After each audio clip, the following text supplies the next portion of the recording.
that calendar, the date that comes?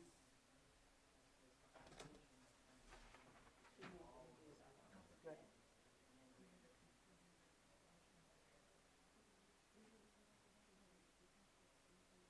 It's every second and fourth, unless there's a notice.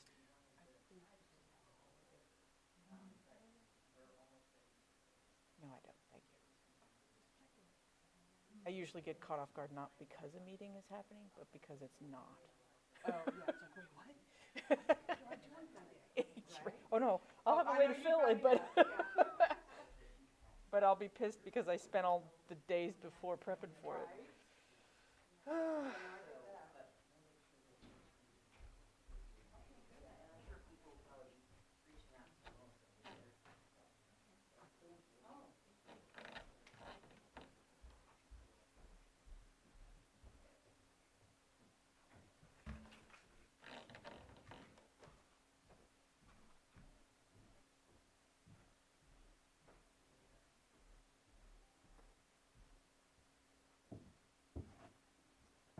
So you know how to use that clicker, Oh my gosh. yeah? Well, she showed me real fast, but, There's not just an on-off button? oh, I wish. Oh, But there was like a beep, beep, I don't know, I typed. boy, you get a whole remote? Yep, damn password. Goodness. All right, have fun with that. I have great confidence in you. Well, thank you. I don't know if I have it in myself, but.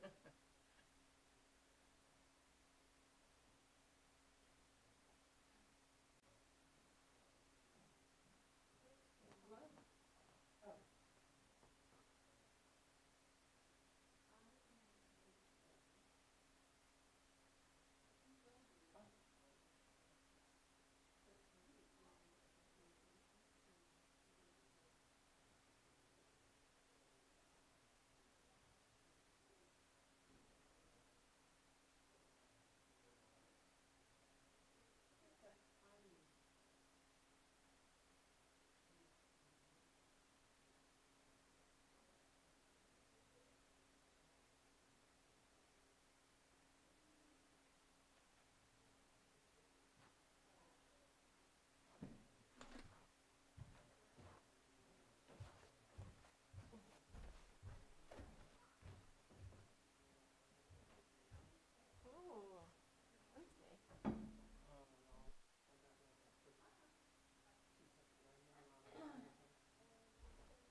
if I was that tall and flexible. I need a couple of, you know, little bit, got another foot of height and,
yeah.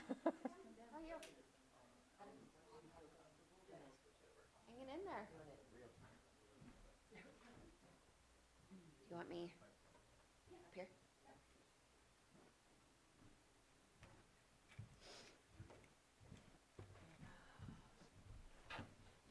Do you want me to move? No. I'm not here. I'm sitting in my chair.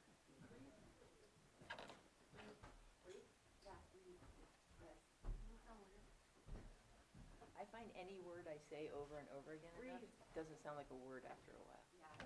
Good morning, Happy New Year. Good morning, Happy New Year. No. Good morning, Happy New Year. You.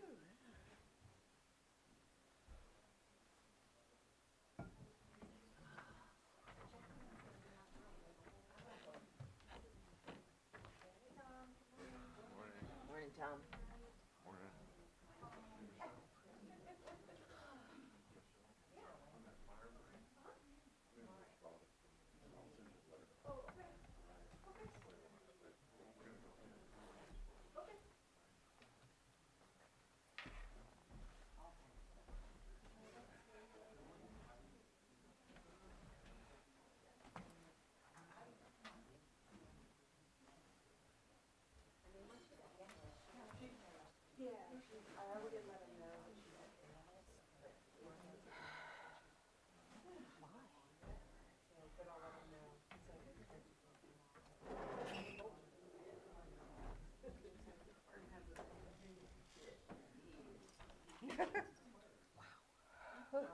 I organized the drawer here.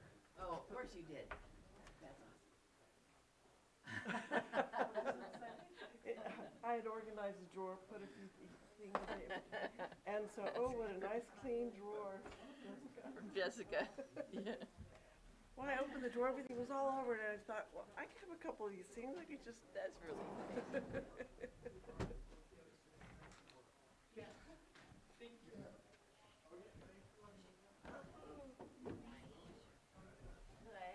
So I found a little something that just made useful for you guys. It's just a sequence flow chart.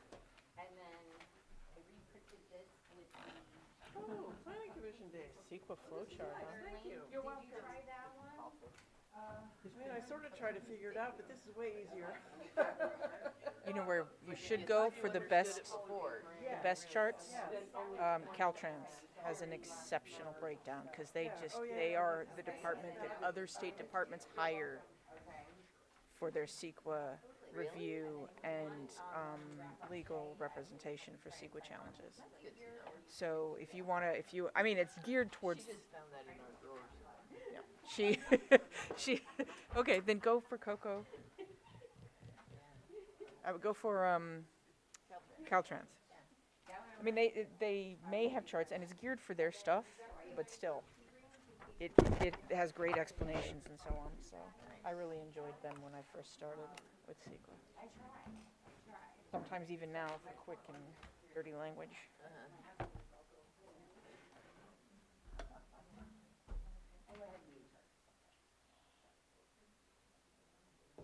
Absolutely. If you want, you can just attach this to your badge for later. I just have mine. Oh. Logic Pro. Time for a new holder. Uh-oh, were we supposed to have read this So today? I just have mine. It's for going the to be plastic presented to piece. you. Oh, right, So okay. you can just put the keyring on the plastic piece if you're not sure where your fob is right now. Oh, nice.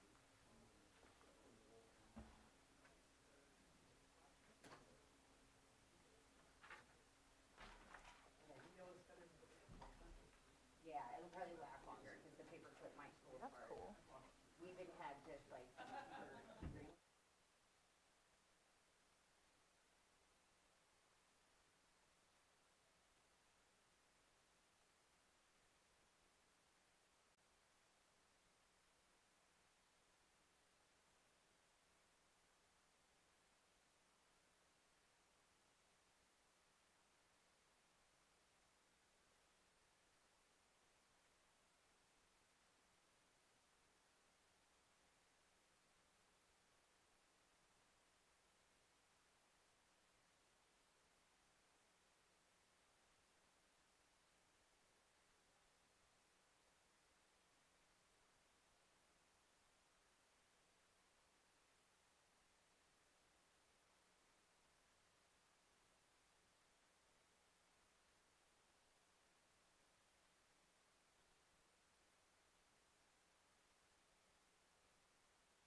However, you will have to give it to them. Testing. Good morning. Welcome to our first Planning Commission meeting of the year. Today is January 8th, 2026, and I call the Planning Commission meeting to order at 9 a.m. Could we please stand for the Pledge of Allegiance?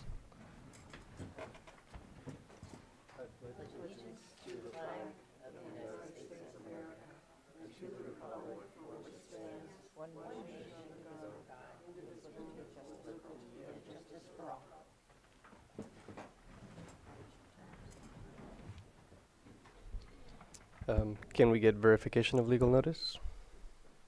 Thank you. Nothing in our consent agenda. So we'll move on to public input before our 9:05 item.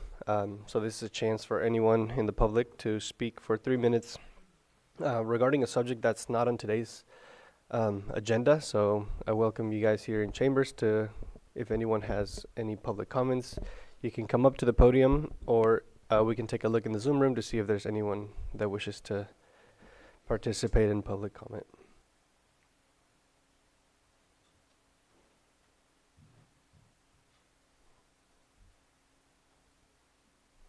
I believe we're not getting anyone in the Zoom or in the chamber, so we'll just wait for our first item, which will be at 9:05.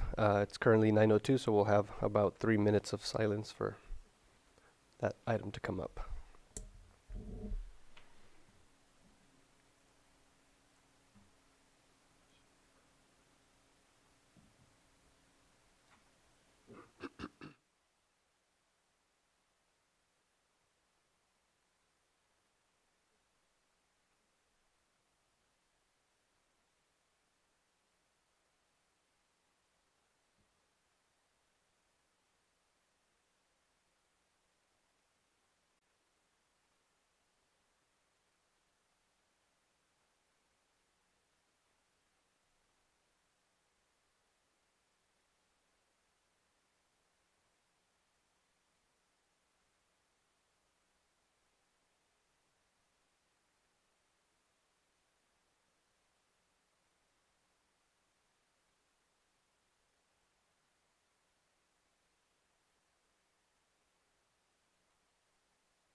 All right, so I do have a time of 9:05 a.m., so we'll take our first item, item 6A, consideration of request for recommendation of adoption of draft Lake County Climate Adaptation Plan. So we have a presentation from staff. The floor is yours.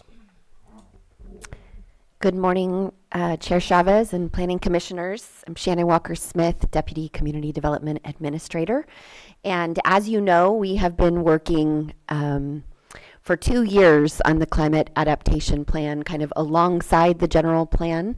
And but we're wrapping that product up on a grant deadline. That's because we've worked with other county departments and the RCD in this partnership around some climate related projects, and this being one of the grant funded projects. So we are moving towards adoption this month, which is very exciting. And we have done extensive community engagement as well as posted the draft document for public comment and now incorporated those comments into the draft. So we are here today. Sam, if you could promote Jacqueline to a panelist, and Tammy Seeley if she's on as well. Our PlaceWorks team is going to give a brief presentation about the project overall, and then we'll ask for your recommendation.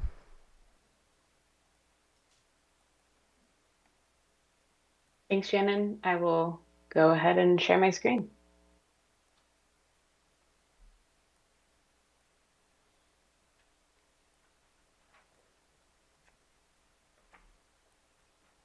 And just want to confirm before I get started, is my, can you all see my PowerPoint? Yes, we can. Okay, great. So thank you again, Shannon, and good morning, commission members. So for this presentation, we'll include an overview of the Climate Adaptation Plan and all of its components. We'll summarize the community engagement activities that Shannon was mentioning conducted for the plan development process, provide an overview of the contents of the plan itself, and then provide recommended next steps. So based on the staff report in the agenda packet, staff are requesting the commission recommend the Board of Supervisors approve the Lake County Climate Adaptation Plan. So this project has been led by county staff through the Community Development Department in partnership with the Office of Climate Resilience and in coordination with the cities of Clear Lake and Lakeport and the Lake County Resource Conservation District. So kind of a multidisciplinary team. My name is Jacqueline Prospin-Rohr with PlaceWorks. I'm the project manager on the consultant team, and I'm joined by Tammy Seal, who has been principal in charge for the consultant team as well. So to start off with a bit of background, this effort began with the establishment of the Community Risk Reduction Authority in 2018, and then the formation of the Lake County Office of Climate Resilience in 2022. The Community Risk Reduction Authority, in coordination with the Office of Climate Resilience, adopted the Pillars of Landscape Resilience in 2023. And then later that same year, Lake County, in partnership with the Resource Conservation District and the cities, were awarded the California Adaptation Planning Grant for the Equitable Climate Safe Lake project. In 2024, the project team began developing the climate vulnerability analysis, the countywide evacuation study, and the climate adaptation plan concurrent with Lake County 2050 general plan update. The project team held several community engagement events between August and November of 2025 to get feedback on both the vulnerability analysis and input on the adaptation plan. So an overview of the adaptation plan. The goal of the Climate Adaptation Plan is to develop a roadmap for building climate resilience across both unincorporated and incorporated areas of Lake County. This process identified key climate hazards and the most vulnerable communities, natural systems, and built systems through the climate vulnerability analysis. And during the plan development process, the project team aimed to integrate with existing county plans, programs, and initiatives wherever possible, including framing the plan based on the Office of Climate Resilience, Pillars of Landscape Resilience. The Climate Adaptation Plan provides practical and feasible solutions to reduce climate risk, considering existing resources, gaps, and capacity constraints, with clear pathways for implementation. So this plan was developed based on the 4-step process outlined in the California Adaptation Planning Guide. During the first phase of the project, the team initiated the process by defining the scope of the vulnerability analysis. Phase 2 focused on assessing vulnerability, or the degree to which populations and assets would be affected by climate change hazards with the climate vulnerability analysis as the main product of this phase. Phase 3 focused on defining the adaptation framework and developing strategies and actions for those pillars. And then the next phase, phase 4, will focus on implementation, where funding will be secured, implementation will be monitored, and the plan may be adjusted over time to account for capacity and the needs of the community. So this plan is intended to be a living document that supports other plans and programs, and therefore integrates with several other plans to do so. The Lake County General Plan will use the climate vulnerability analysis to inform long-term climate resilience policies and programs. And similarly, the city of Lakeport and Clear Lake can use the climate vulnerability analysis for the same thing. The Community Wildfire Protection Plan and the Multi-Jurisdictional Hazard Mitigation Plan can act as implementation tools to implement the actions and strategies of the adaptation plan, with the adaptation plan's long-term resilience strategies and the wildfire protection plan and hazard mitigation plans near-term hazard reduction projects. The capital improvement plan can also act as an implementation tool with the climate vulnerability analysis and strategies informing infrastructure planning projects for resilience. The CAP can also provide a long-term framework for implementing drought preparedness strategies in conjunction with the drought resilience plan. And then finally, the Blue Ribbon Committee for the Rehabilitation of Clear Lake provides recommendations for restoring Clear Lake, which are integrated into the adaptation plan to support the economy, ecosystems, and heritage of the area. So now for the climate vulnerability analysis. To start off with, what is a vulnerability analysis? According to the California Adaptation Planning Guide, the primary guidance document for these type of analyses across the state, a vulnerability analysis is an assessment of how a changing climate may harm a community and which elements are most vulnerable to its effects. The project team used a 4-step process outlined here for evaluating vulnerabilities. Step 1, identifying exposure to hazards. Step 2, analyzing sensitivity of populations, community assets, and the potential impacts of the hazards. Step 3, evaluating adaptive capacity, which is the ability of populations and assets to prepare for, respond to, and recover from hazards using existing resources. And then bringing all of those together for step 4, which is assessing overall vulnerability. The vulnerability analysis evaluated how 91 different population groups and community assets across the unincorporated Lake County and the cities of Lakeport and Clear Lake were vulnerable to 8 different climate change hazards. These included agricultural and forestry pests and diseases, drought, extreme temperatures, including both extreme heat and extreme cold, flooding, human health hazards, landslides and debris flow, severe weather, and wildfire and smoke. And here are the key findings from the vulnerability analysis. Wildfire and smoke create the most vulnerabilities across all sectors.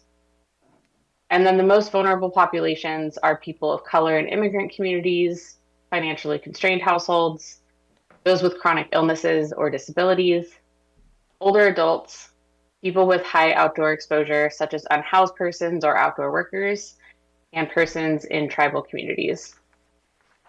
For the built environment, the most vulnerable assets are energy and communication, infrastructure and services, homes, especially older and manufactured homes, transportation infrastructure, including both state highways and local roads, agriculture as an economic driver, and outdoor recreation and tourism as economic drivers.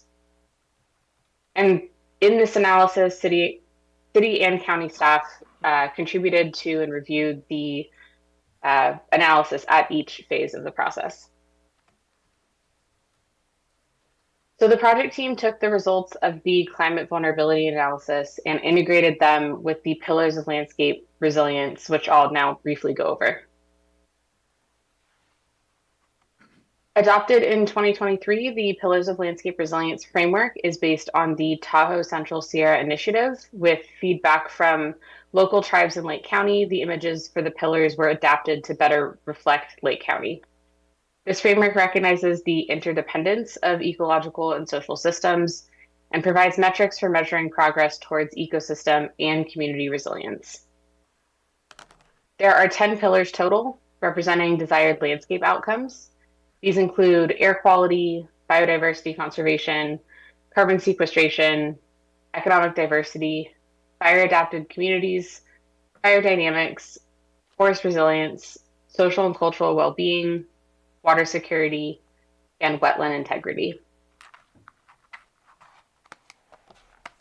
So before I get into the plan components itself, I wanted to go over the community engagement throughout this process.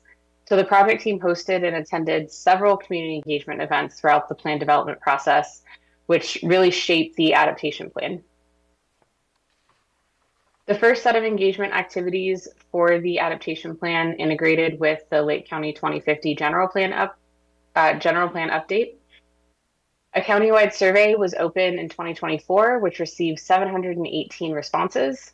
On the climate adaptation side for this survey, community members were asked about their hazards of most concern, how informed they are about emergency preparedness, and how community members feel about evacuation. In coordination with the general plan team, the adaptation plan project team attended 2 general plan advisory committee meetings in spring and summer of 2024. The first of those meetings provided an introduction to the plan, and the second reviewed key issues identified through other engagement processes.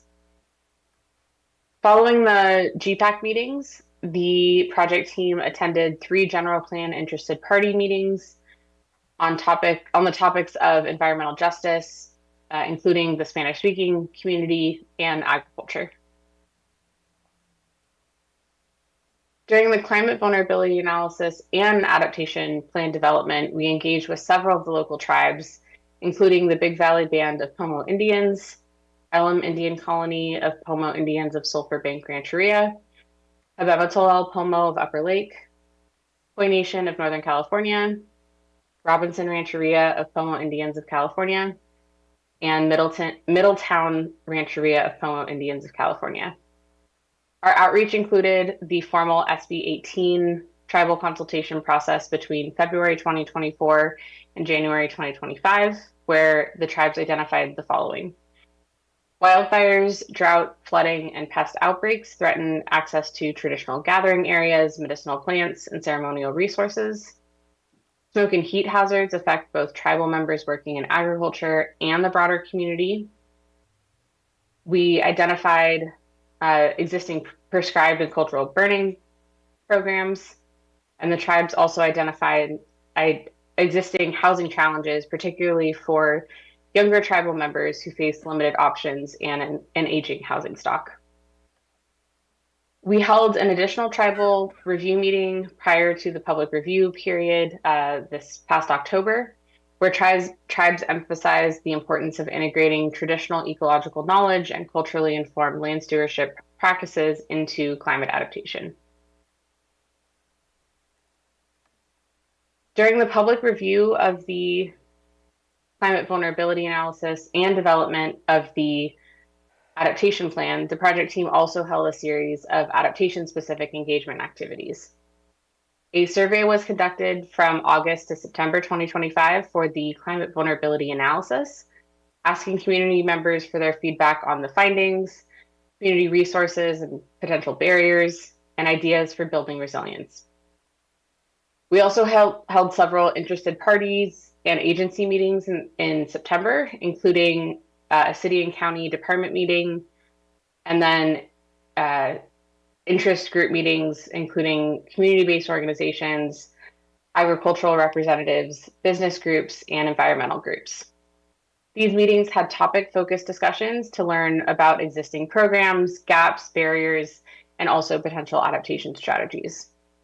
During the same period, the project team held a town hall for the Risk Reduction Authority, which included a discussion of existing programs and resources for community resilience, and found that funding and communication are primary barriers for resilience, and that there is strong community support for climate adaptation overall. And then the last set of engagement activities included study sessions between October and November of last year, including attending several municipal advisory committee meetings throughout the county, going to hosting a GPAC and LAPAC meeting connecting this project with the general plan, and then study sessions with the Lake County Planning Commission and Board of Supervisors, Lake Fork City Council, and Clear Lake City Council. Common concerns throughout these meetings included obtaining the money and staffing for implementing the adaptation actions, how the CAP will integrate with other city and county plans, overall water quality in Clear Lake, wildfire impacts to workers, and co-management of adaptation strategies with tribes. The vulnerability analysis, pillars of landscape resilience, and community feedback and input were all used to develop the climate adaptation plan, which I'll now go over. The plan itself covers, again, the unincorporated areas of Lake County, along with the cities of Clear Lake and Lakeport, and is generally organized by the pillars of landscape resilience. The plan contains background sections summarizing the climate vulnerability analysis and local knowledge and lived experiences from community engagement across the cities and county. The resilient strategies and actions are based on the pillars of landscape resilience, identifying feasible solutions that provide multiple benefits. One key component of this plan, the project team recognized the great work that is already happening across the county and the cities, and therefore highlights existing partnerships and programs under each pillar of the plan.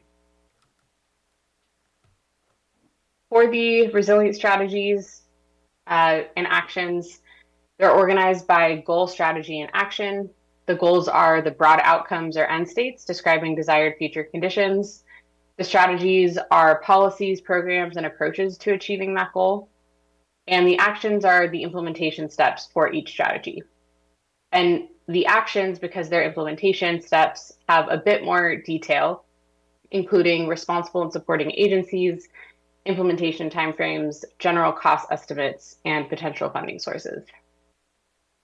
So the next several slides go through the actual content in the plan itself. For the goals, there are 10 total, again, following the pillars of landscape resilience: air quality, advancing community resilience to smoke and poor air quality events; biodiversity conservation; the county network of native species and ecological communities is healthy, abundant, and distributed across the landscape; carbon sequestration, enhance carbon sequestration capacity across several ecosystems and working lands; economic diversity, a sustainable and resilient natural resource-based economy; fire-adapted communities, fire-prepared and resilient communities with the capacity to manage desired fire and suppress unwanted fire;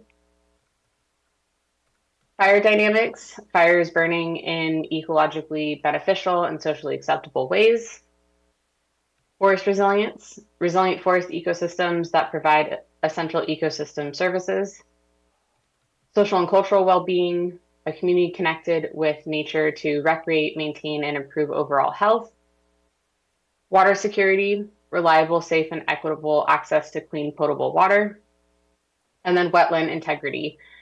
Protected and restored wetland and riparian ecosystems provide essential ecosystem services. So each of these goals in the plan has anywhere from 2 to 4 strategies, depending on existing gaps, barriers, and programs. So for air quality, these include infrastructure for wildfire protection, wildfire smoke response programs, and air quality protocols integrated into public operations and services. Under biodiversity conservation, these include habitat connectivity, interagency coordination, comprehensive invasive species management, and aquatic habitat protection and restoration. For carbon sequestration, natural carbon sequestration management and coordination, carbon smart agricultural and grassland practices, and considerations for planning and development. For economic diversity, these include climate resilience, agriculture and small businesses, sustainable outdoor recreation, support for the most vulnerable businesses, and then tribal economic sovereignty. Under fire adapted communities, strategies include multicultural outreach and education, fire resilient housing, community scale resilience, and resilient infrastructure in isolated high risk communities. Under fire dynamics, we've included landscape scale prescribed fire, and then fuel reduction in high use recreation and visitor areas. For forest resilience, tribal knowledge integration and partnerships, forest health and pest management, and sustainable timber products and recreation economy. Under social and cultural well-being, strategies include culturally tailored communication, inclusive climate adaptation overall, public health resilience, and inclusive leadership and community co-governance. And then the last two goals, water security strategies include water quality and monitoring improvement, water supply infrastructure and emergency coordination, and water conservation and drought resilience for the most vulnerable populations. And then lastly, for wetland integrity, existing wetland programs and nature-based solutions for flood control and stormwater management. So I will not be going through all of the actions in the plan, but each strategy does contain several actions with additional details for implementation that I described a couple slides ago. The actions fall into 5 different categories to ensure resilience is integrated into county plans, operations, infrastructure projects, and coordination activities. The 5 types include programmatic, which aim to expand or create new programs, activities, and initiatives. Plans and regulations, to develop or revise policies, plans, regulations, and guidelines. Capital improvement or infrastructure projects to address physical, functional deficiencies and the needs in the built and natural environment. Education, outreach, and coordination, which aim to initiate or expand partnerships and relationships, communicate and share information, and build overall awareness. And then evaluation, to improve feedback, input, and data and overall information, or conduct further or new analyses. As far as next steps, a repeat of the one of the first slides in the PowerPoint. It is county staff's recommendation for the Planning Commission to recommend the Board of Supervisors approve the Lake County Climate Adaptation Plan. The project team is planning to attend the Board of Supervisors hearing next week on January 13th. And because this plan was developed in partnership with the cities, the project team will also be attending the Clear Lake City Council hearing on January 15th and the Lakeport City Council hearing on January 20th. So with that, that does conclude my presentation. Thank you, I appreciate your time, and county staff and us on the project team are available for any questions. Thank you very much for your presentation.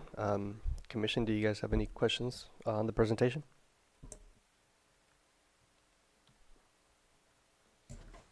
I have some comments, but I don't know if that's what is being sought here or not.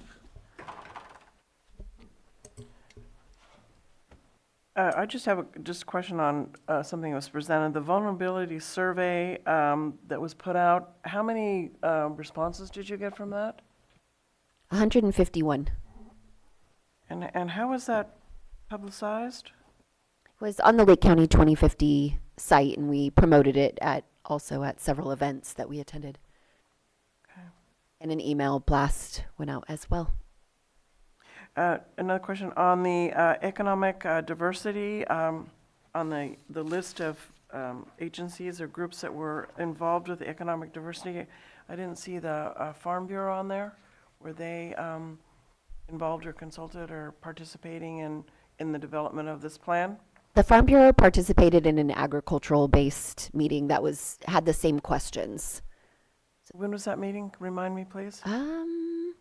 Maybe Jacqueline could find it in our notes quickly. I don't have it in front of me, but it was in the first one we did of that group of stakeholder meetings. So most of those occurred in September, but that one might have happened in August or early September. Of 25? Yes. I attended myself, so I know that it happened. I was here too, and I remember Rebecca, Rebecca attended that meeting as well. Okay, thank you. And just a general, a lot of addressing of fire issues. One of the things that we've talked about a lot in this committee around various projects is the issue with roads. I didn't notice that right off, and I know that that's, you know, under the roads plan, which I know is under revision, and but is there a connection or a reference to that in order to do a lot of these fire mitigation things and be responsive for fires, there needs to be a really good solid plan to improve our county road situation? Jacqueline, I'm going to let you take that one. I believe we do have an action included. Yes, we do have an action kind of related to roadways and evacuation. I do want to just mention that in the general plan update, it does include an evacuation study and an update to the health and safety element, which has more specific policies and actions related to evacuation and roadway improvement for wildfire safety. Okay, thank you. And then help me remember too, is this the first time we've seen this in its entirety? Correct. I'm just a little wary of the presentation, which was actually very good, very, very thorough, to then now we give our thumbs up or not on putting this forward. It's hard when we have a big project or a plan in front of us, and it's, here it is, take a look, and now decide. I would like the process to be as, you know, here it is, look at it, absorb it, digest it, come back, and then vote on it again. I understand you're on a timeline, but the process is a little, it doesn't give me very good comfort in feeling like I really thoroughly understand that. I would like to even have a copy of that presentation and go back and look at it again, because there are lots of good things in there, you know, the goals, the objectives, and all that kind of thing, and I may have questions about it, but I haven't had enough time to have my poor little brain really get it all. So I have a bit of a concern of being requested to give a final thumbs up vote to move this along the process. So, if I may, I view the Planning Commission evaluation of this as an opportunity to discuss it. And I have a number of comments to make, and I would hope that those would somehow be absorbed or evaluated by the people who are actually on the ground doing the work here. But most of my comments, I think I want to make in order to initiate a discussion. So that's my comprehension of the process, and it seems like a good one to me. So my wonderment is, will we have enough time for the discussion? Because we have other things on our agenda to get a good in-depth discussion in order to you know, get our feet well planted in this, and then in order to make the decision today. That was my concern. I think that we ought to have a conversation because there's lots of meat in here to discuss.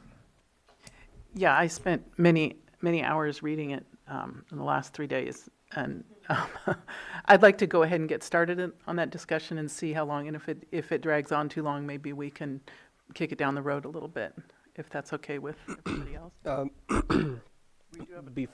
Before discussion, would you be okay if we open it up to public comment first, and then once we bring it back, we can have that discussion? That sounds great. Okay. That being said, staff, did you guys have anything else to add? Not at this time. All right, so we'll go ahead and open up public comment for this item. If if you are in the Zoom room, please raise your hand and we can get you unmuted. If anyone in the chambers, please come to the podium. I'll take chambers first. And please state your first and last name, and you'll have 3 minutes.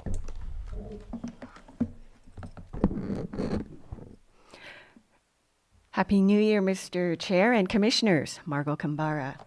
I offer the following observations and suggestions on 3 topics regarding the Climate Adaptation Plan. First, flooding. Recent extreme rainstorms brought the return of perennial flooding to Lake County. For example, parts of Scotts Valley. I respectfully suggest that the Climate Adaptation Plan section on flooding be revised to be less generic in its actions and include lessons learned from recent flooding. Board of Supervisors Chair and District 4 Supervisor Rasmussen went to Scotts Valley yesterday to view the flooding situation. On Monday, a Scotts Valley resident informed me that the locking or unlocking of gates managed by Lake County Water Resources Department may have contributed to flooding. A lesson learned could be to build robust procedural documentation and training regarding water management and flood control as a means to minimize the loss of institutional memory and turnover of experienced staff. Second topic, greater resilience and groundwater security. The Climate Adaptation Plan prompts proactive water security measures. South County and High Valley in District 3 are no strangers to wells going dry. Lake County's Big Valley groundwater basin is subject to state monitoring. Lake County Board of Supervisors Chair Rasmussen commented a few months ago that if the county's groundwater is not managed well, the state can step in again. It is in Lake County's best interest to manage its resources well, especially groundwater. The following suggestions may get us to groundwater security and sustainability. It would be great to see these in the plan. 1, promote smart and sustainable use of water in ag and development. 2, promote conservation, drought management in preparation for drought and use of technology to conserve water. 3, review discretionary use permit applications for smart and sustainable use of water. For example, revise county ordinances and regulations to make permittees accountable for water usage estimates. Be aligned with suggestions. Aligning with these suggestions is a planning commissioner's interest in reviewing annual reports for permitted projects for compliance with conditions of use. And finally, accountability, good management, and maximum effectiveness. For maximum effectiveness, the CAP needs identified metrics for goals, due dates, and responsible individuals for the goal. This action promotes accountability and reflects good management. Without these measures, CAP is an attractive document with limited utility. And I appreciate Commissioner Zoller's comments, and I hope that your commission will have the time or take the time to have that discussion that Commissioner Field suggests. Thank you so much. Thank you for your comment.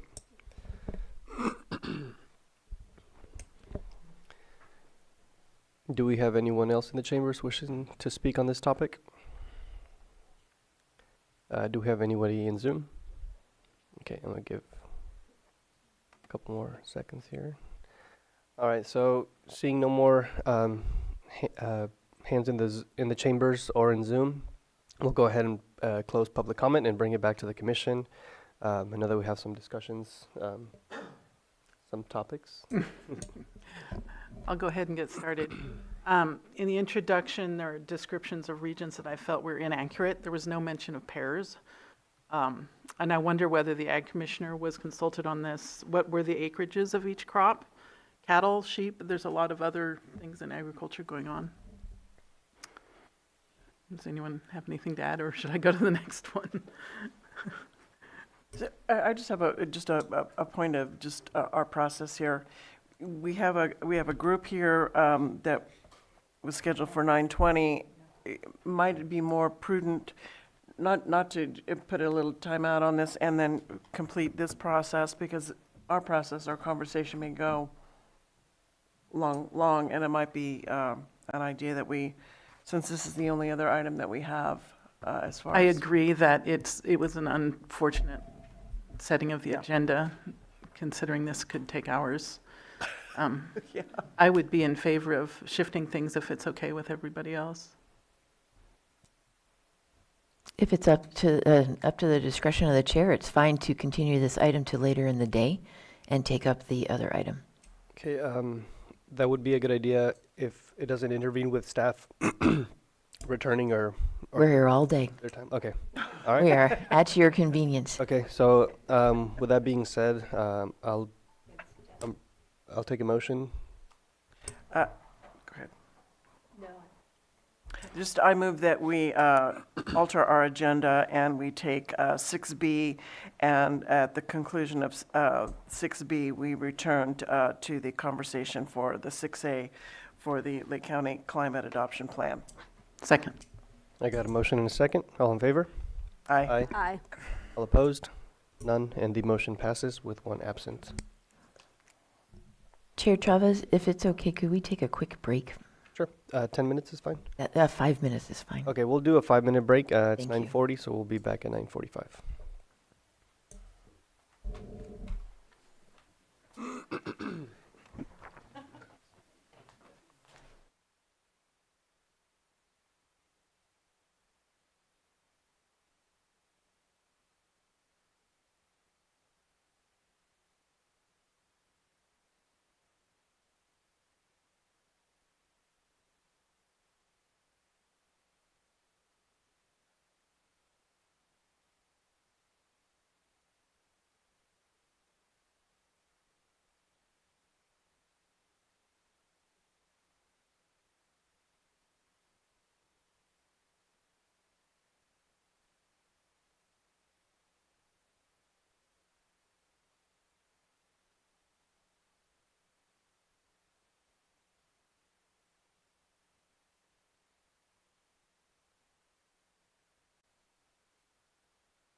All right, welcome back. It is 9:46. We're going to go ahead and take on our item 6B, our 9:20 a.m. public hearing, consideration of proposed major use permit PL 25-13, UP 21-15, and mitigated negative declaration IS 21-16 for commercial cannabis cultivation of 19.6 acres of outdoor canopy and type 13 distributor, self-transport only.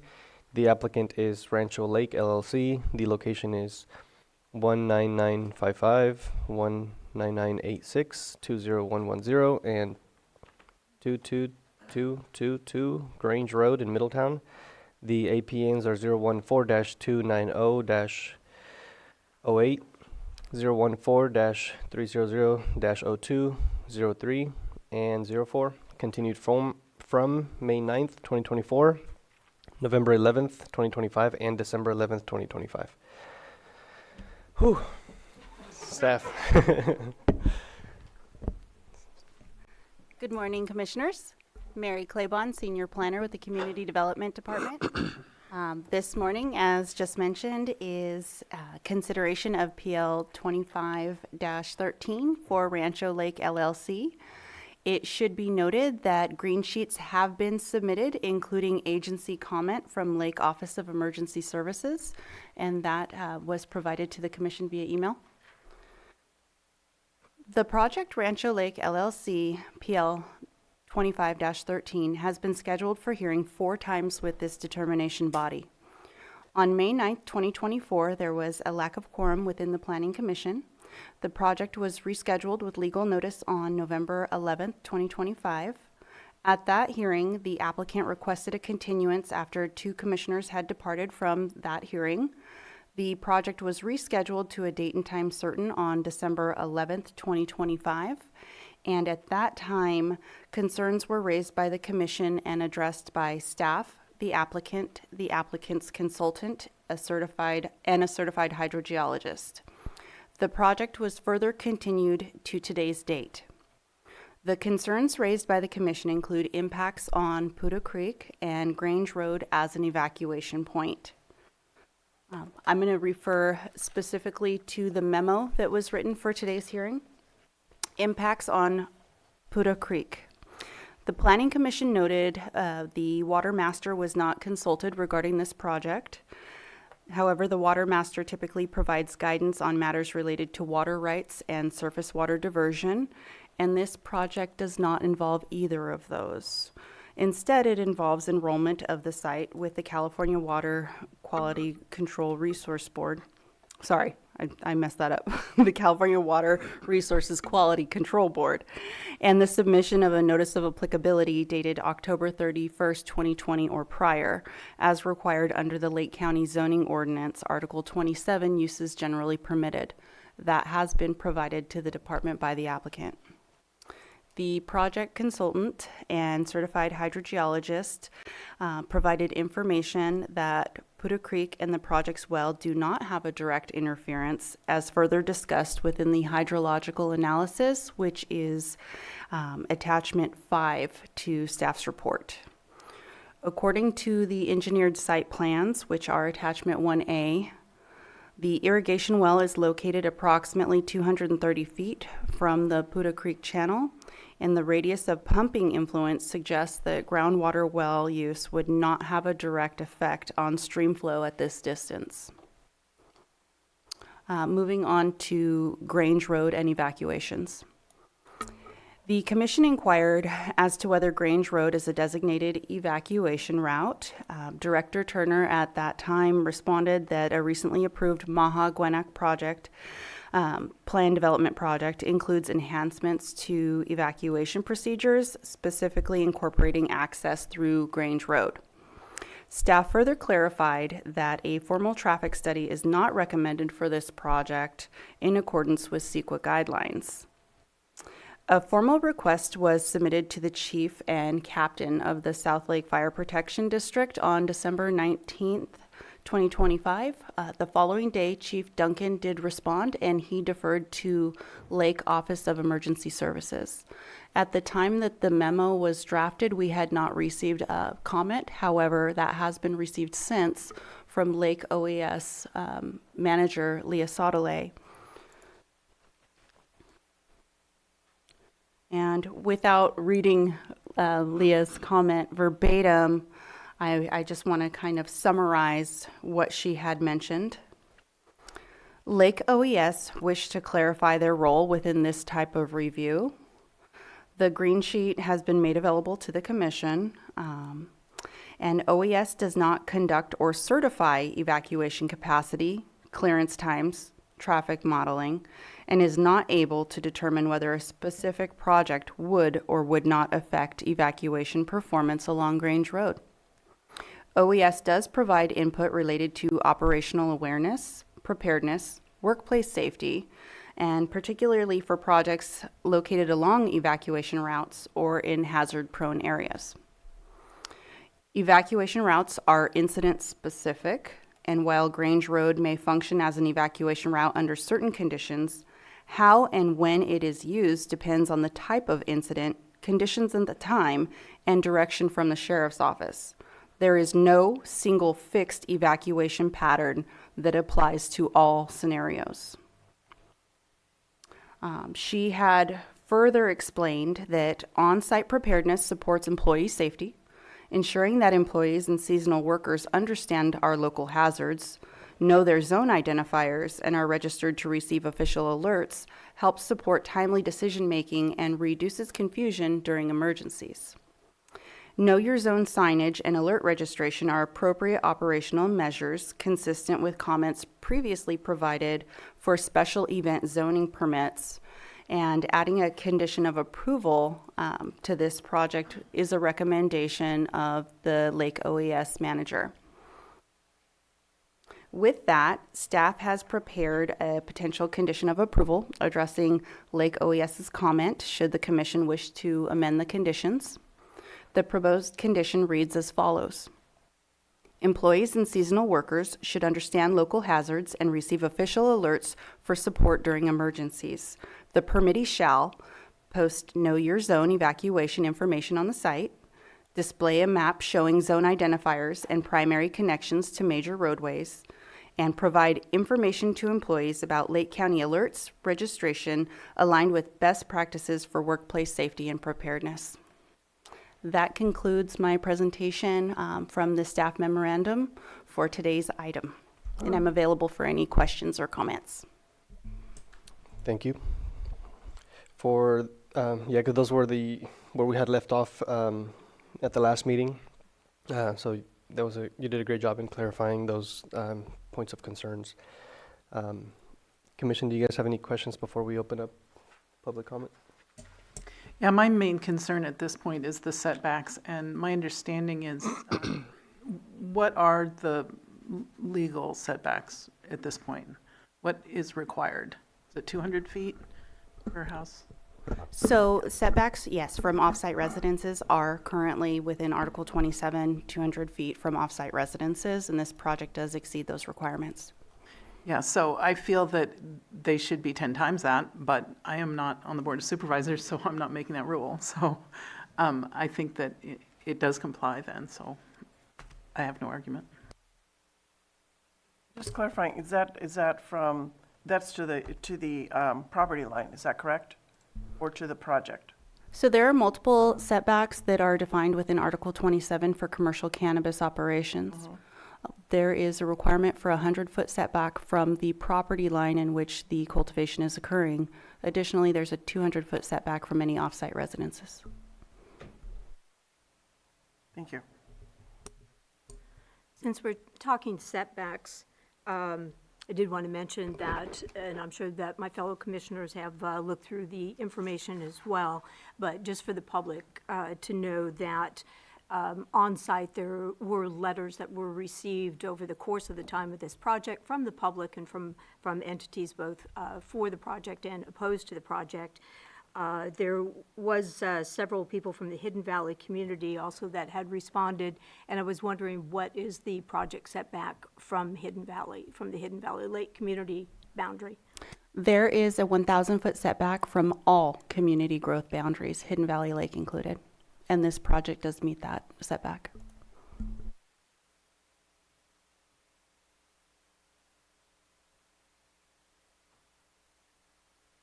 I'm good with hearing public input and then continuing. Yeah, I'd like to hear public input. All right, so we'll go ahead and open up public input for this item. If you wish to speak, please come to the podium and you'll have 3 minutes. Be sure to state your first and last name for the record. And we'll also take a look in the Zoom room to see if there's any hands, but we'll take chambers first.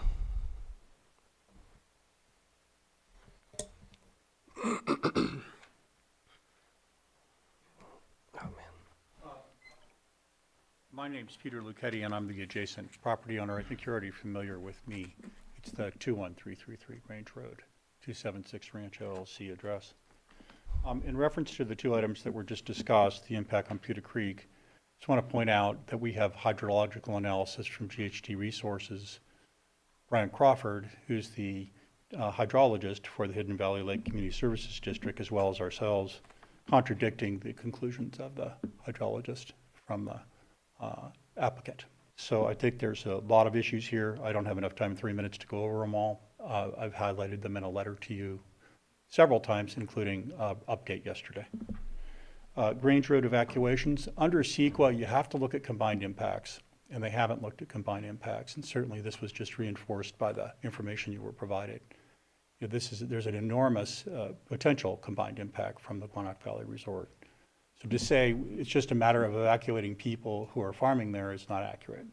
Plus, we live there and are in residence there. We have people in residence there that have to be included in that analysis. So it needs to be a fully combined, comprehensive analysis.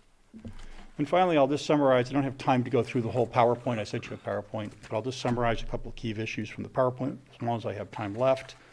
I've been very clear about the water issue. It's not a complete analysis. Neither against our water rights or against the groundwater issues. Their analysis didn't even consider our groundwater use. The second was odor control. They introduced evidence at the last meeting, which was not supposed to be introduced, in my opinion, in their presentation. It should have been provided before that, indicating what impacts would be for 1 acre, but they're talking about close to 20 acres, just a little bit short of 20 acres. So it's 20 times the impact.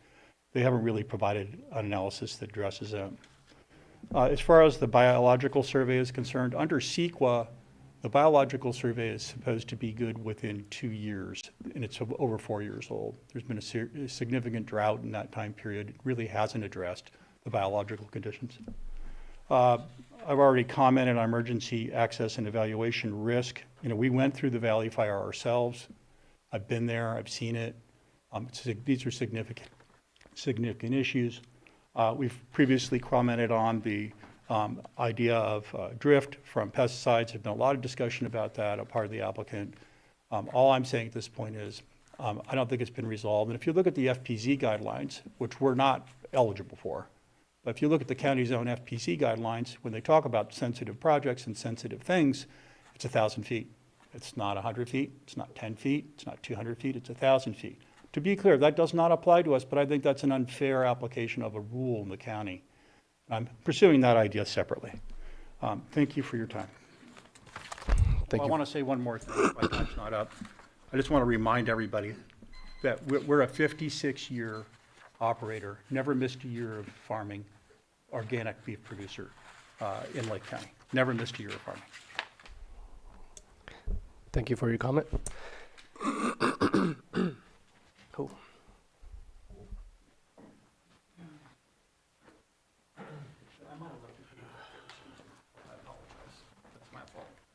Sorry about that. Charles Morris, Santa Elena Creek United.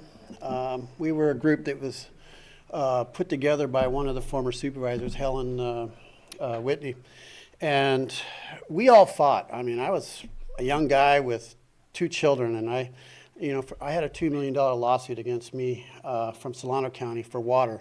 This is a serious water issue. Nowhere is it mentioned that you guys are talking to Solano County about this, okay? And I would say you should have this. I've been up here several times and talked about water security and water. But it's Sacramento County Superior Court case 515766.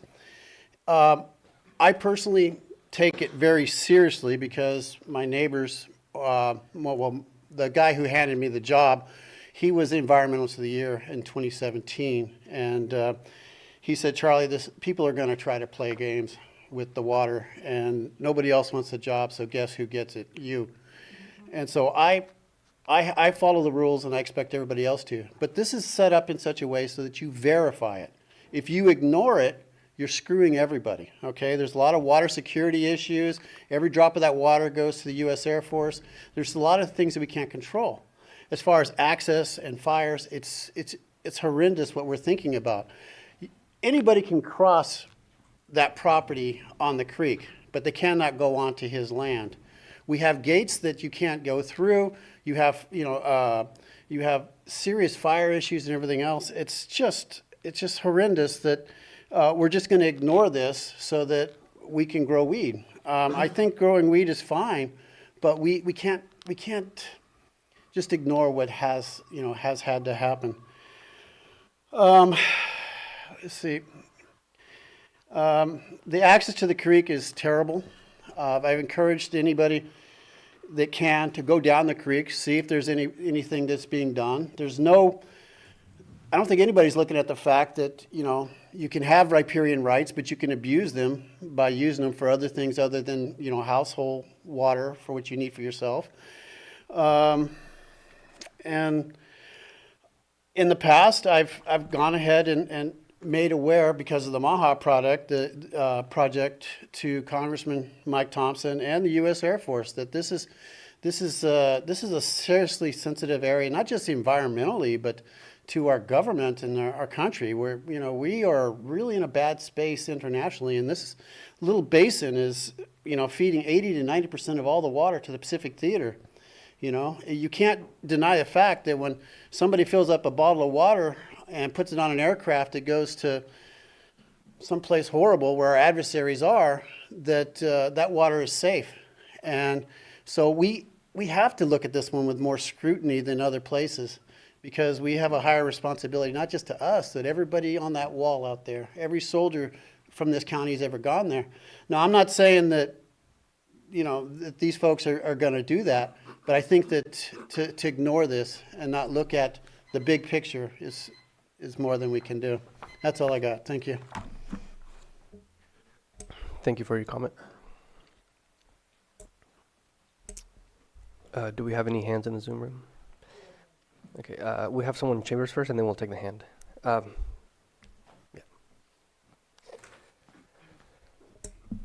Thank you, Mr. Chair, Commissioners, Margot Kambara. This project has the same issues that the Planning Commissioner found problematic in other major use permit applications. Two specifically. First is water availability. Second is wildfire, road safety, 4290, public resource code compliance. Specifically, these issues surface in the hearings for Nina Star project in the Middletown area. And your commission decided that that project did not meet requirements, and that project was not granted a permit. For this project, CDD proposes hazard mitigation for wildfire road safety. That mitigation applied to employees. That did not apply to residents that use Grange Road. That did not apply to Hidden Valley or other community members who may have to use Grange Road as a alternate emergency evacuation route. That's only evacuation. What hasn't been addressed is, what about emergency access?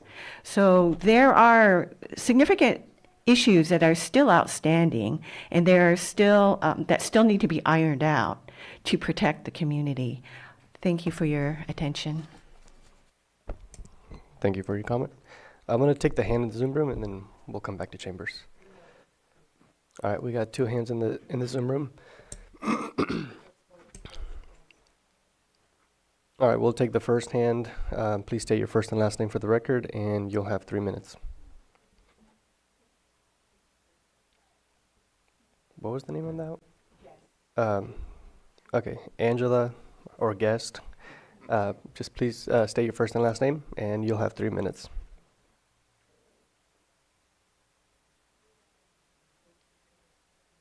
Would you double check, make sure you unmute yourself?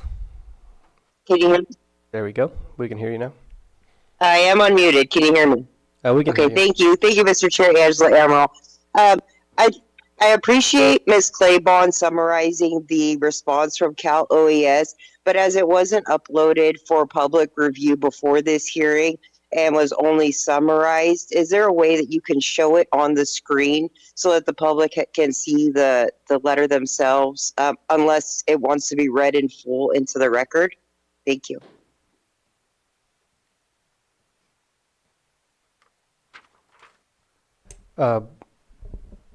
If we can get that on the screen while we continue with public comment, that'd be great. For people on Zoom, yeah. And then I have a copy here. If we want to hand this out to, or there's copies over there too? Okay. Maybe we could just provide a link to the meeting calendar where those comments can be accessed. We don't typically upload green sheets prior to the meeting. Yeah, because they usually come in like last minute, so it's hard to get them uploaded, but. Okay, so they are available here on Chambers on the wall, if anyone does wish to get a copy. And then we'll see what we can do about getting that on, sharing it on the screen here in a second while we continue with public comment. So I did have another hand in the Zoom room, so we'll go ahead and take that hand.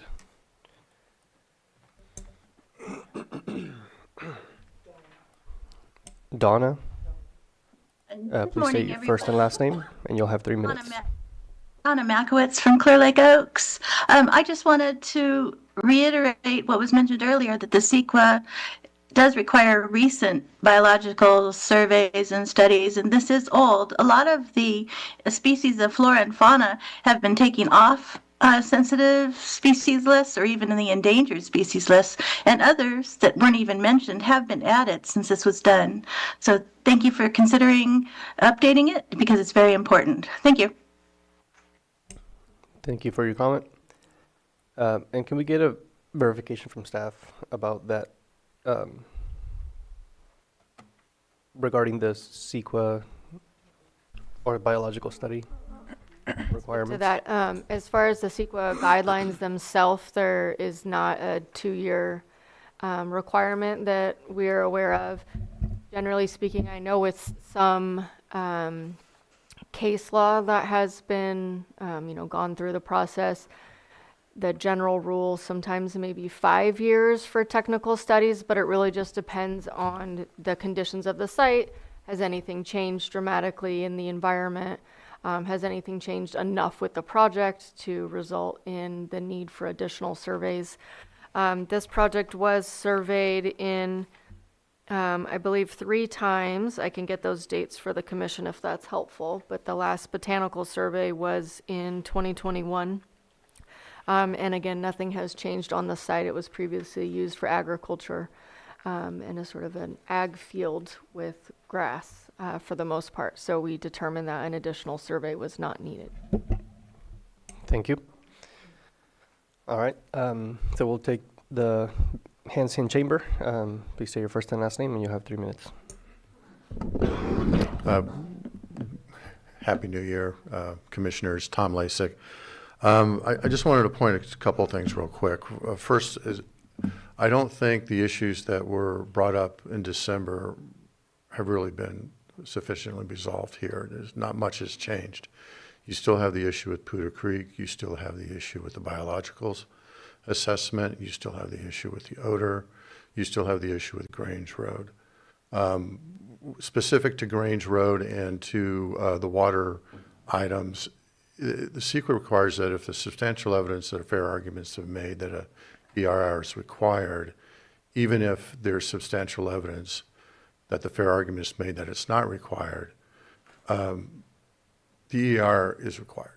You have conflicting hydrological surveys that are performed. That alone suggests an EIR is required. You have an OES when a traffic study is supposed to be done, and they basically kick the can. We're not the ones to do it, or go see OES, or it's not CAL FIRE. They did not say that it doesn't need to be done. They just said they weren't the ones to do it. The odor is still an issue. The other items, they just haven't been addressed. The impact to the cumulative effects, the impact to the Luccheti's ranch is it's an organic ranch. You've got the risks of overspray. None of the things that have been brought up as concerns have been discussed or mitigated or resolved based on what's happened in the last month. Thank you. Thank you for your comment.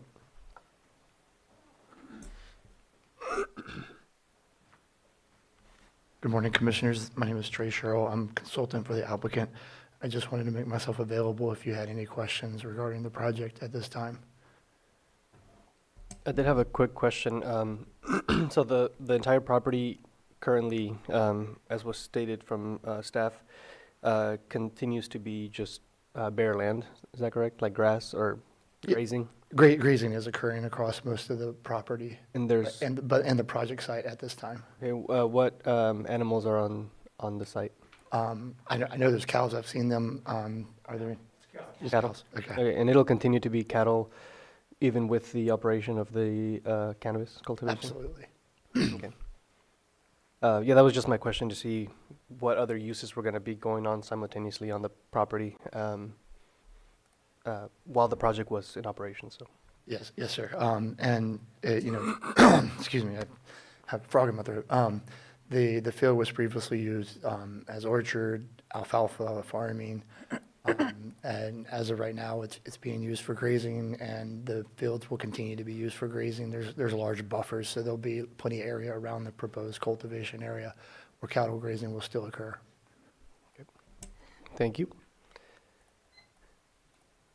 And those are just my comments. Yeah, also, I should clarify, although I said additional surveys were deemed to not be necessary for the preliminary, the bioanalysis, there are pre-construction surveys included as mitigation. Bio 1 through 4 requires pre-construction surveys for critters, and also Bio 5 for bird nesting surveys prior to construction. So it's not like nothing will be done moving forward. Just wanted to clarify that. I also do have the comment ready to share if Sam is able to promote me to a panelist on Zoom. And then the last thing I just wanted to clarify is the CEQA guidelines requirements when looking at transportation and traffic. They begin on page 53 of the PDF of the initial study, if anyone has that pulled up. But I just always have to ask myself even and remind myself what are the CEQA questions that they're actually asking to be analyzed. So the first one is if the project would conflict with the program plan or ordinance or policy addressing circulation system, including transit, roadway, bicycle, or pedestrian facilities. Secondly, for a land use project, would the project conflict with or be inconsistent with CEQA guidelines? It lists a guidelines section related. I'll get into that in a minute. And then for a transportation project, which this is not, that would be like actual transportation projects that the county's doing, for example. So that one's not applicable. And then section D, or criterion D, is substantially increase hazards due to geometric design features like sharp curves, dangerous intersections, or incompatible uses. That is for projects that actually are changing the road system. And then lastly, result in inadequate emergency access, which seems to be the most applicable to some of the concerns that have been raised. So within the initial study, we do address that, and we rely on CEQA guidelines section 15064.3, which gets into vehicle miles traveled, which is what CEQA requires a project to be analyzed against. And what we rely on are the OPR, VMT traffic calculations that they provide as guidance, since we do not have our own thresholds that have been adopted, but these have been adopted at the state level, or at least widely used among CEQA practitioners. And typically, a project can be what's called screened out of needing further review if it results in daily traffic trips of 110 vehicle trips or less. In this case, the project would result in 24 traffic trips, which, frankly, is just kind of inconsequential on the CEQA guidelines. I understand for folks living in the project, vicinity, I'm not trying to diminish any of those concerns. But as far as the CEQA requirements, and when you get into looking at impacts to the larger transportation system, it's very minimal for this project. So just wanted to clarify that, if that's helpful at all for the commission. And then I can see if I can raise as a panelist here and read that comment. I still don't see that I'm able to share screen. Sam, am I a panelist? I should be listed as myself there.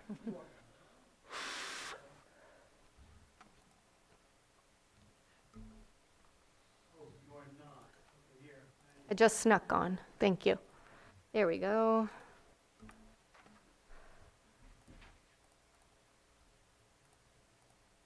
I'm going to share my screen.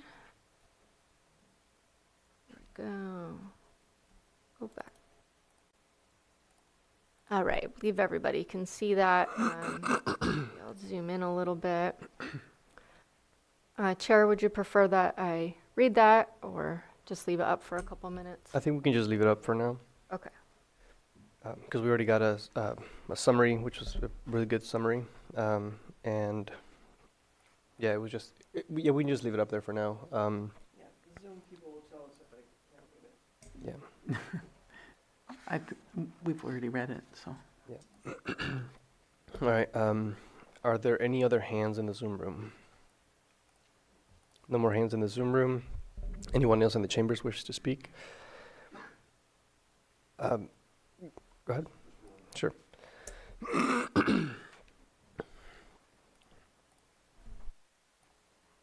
I'd like to make a comment based on what Planner Michelle Iris just mentioned on the VMTs.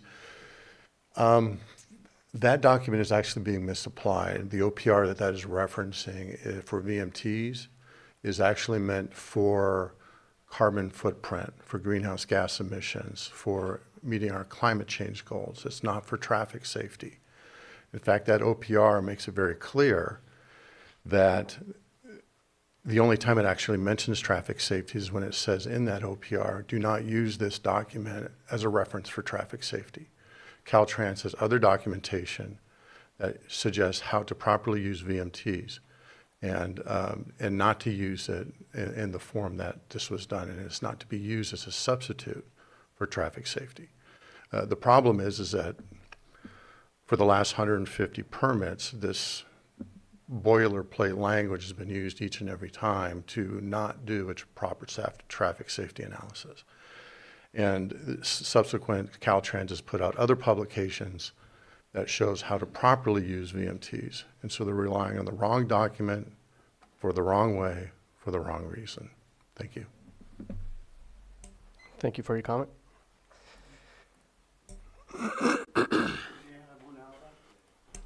Sure, yeah. I already opened it. I forgot to speak on this.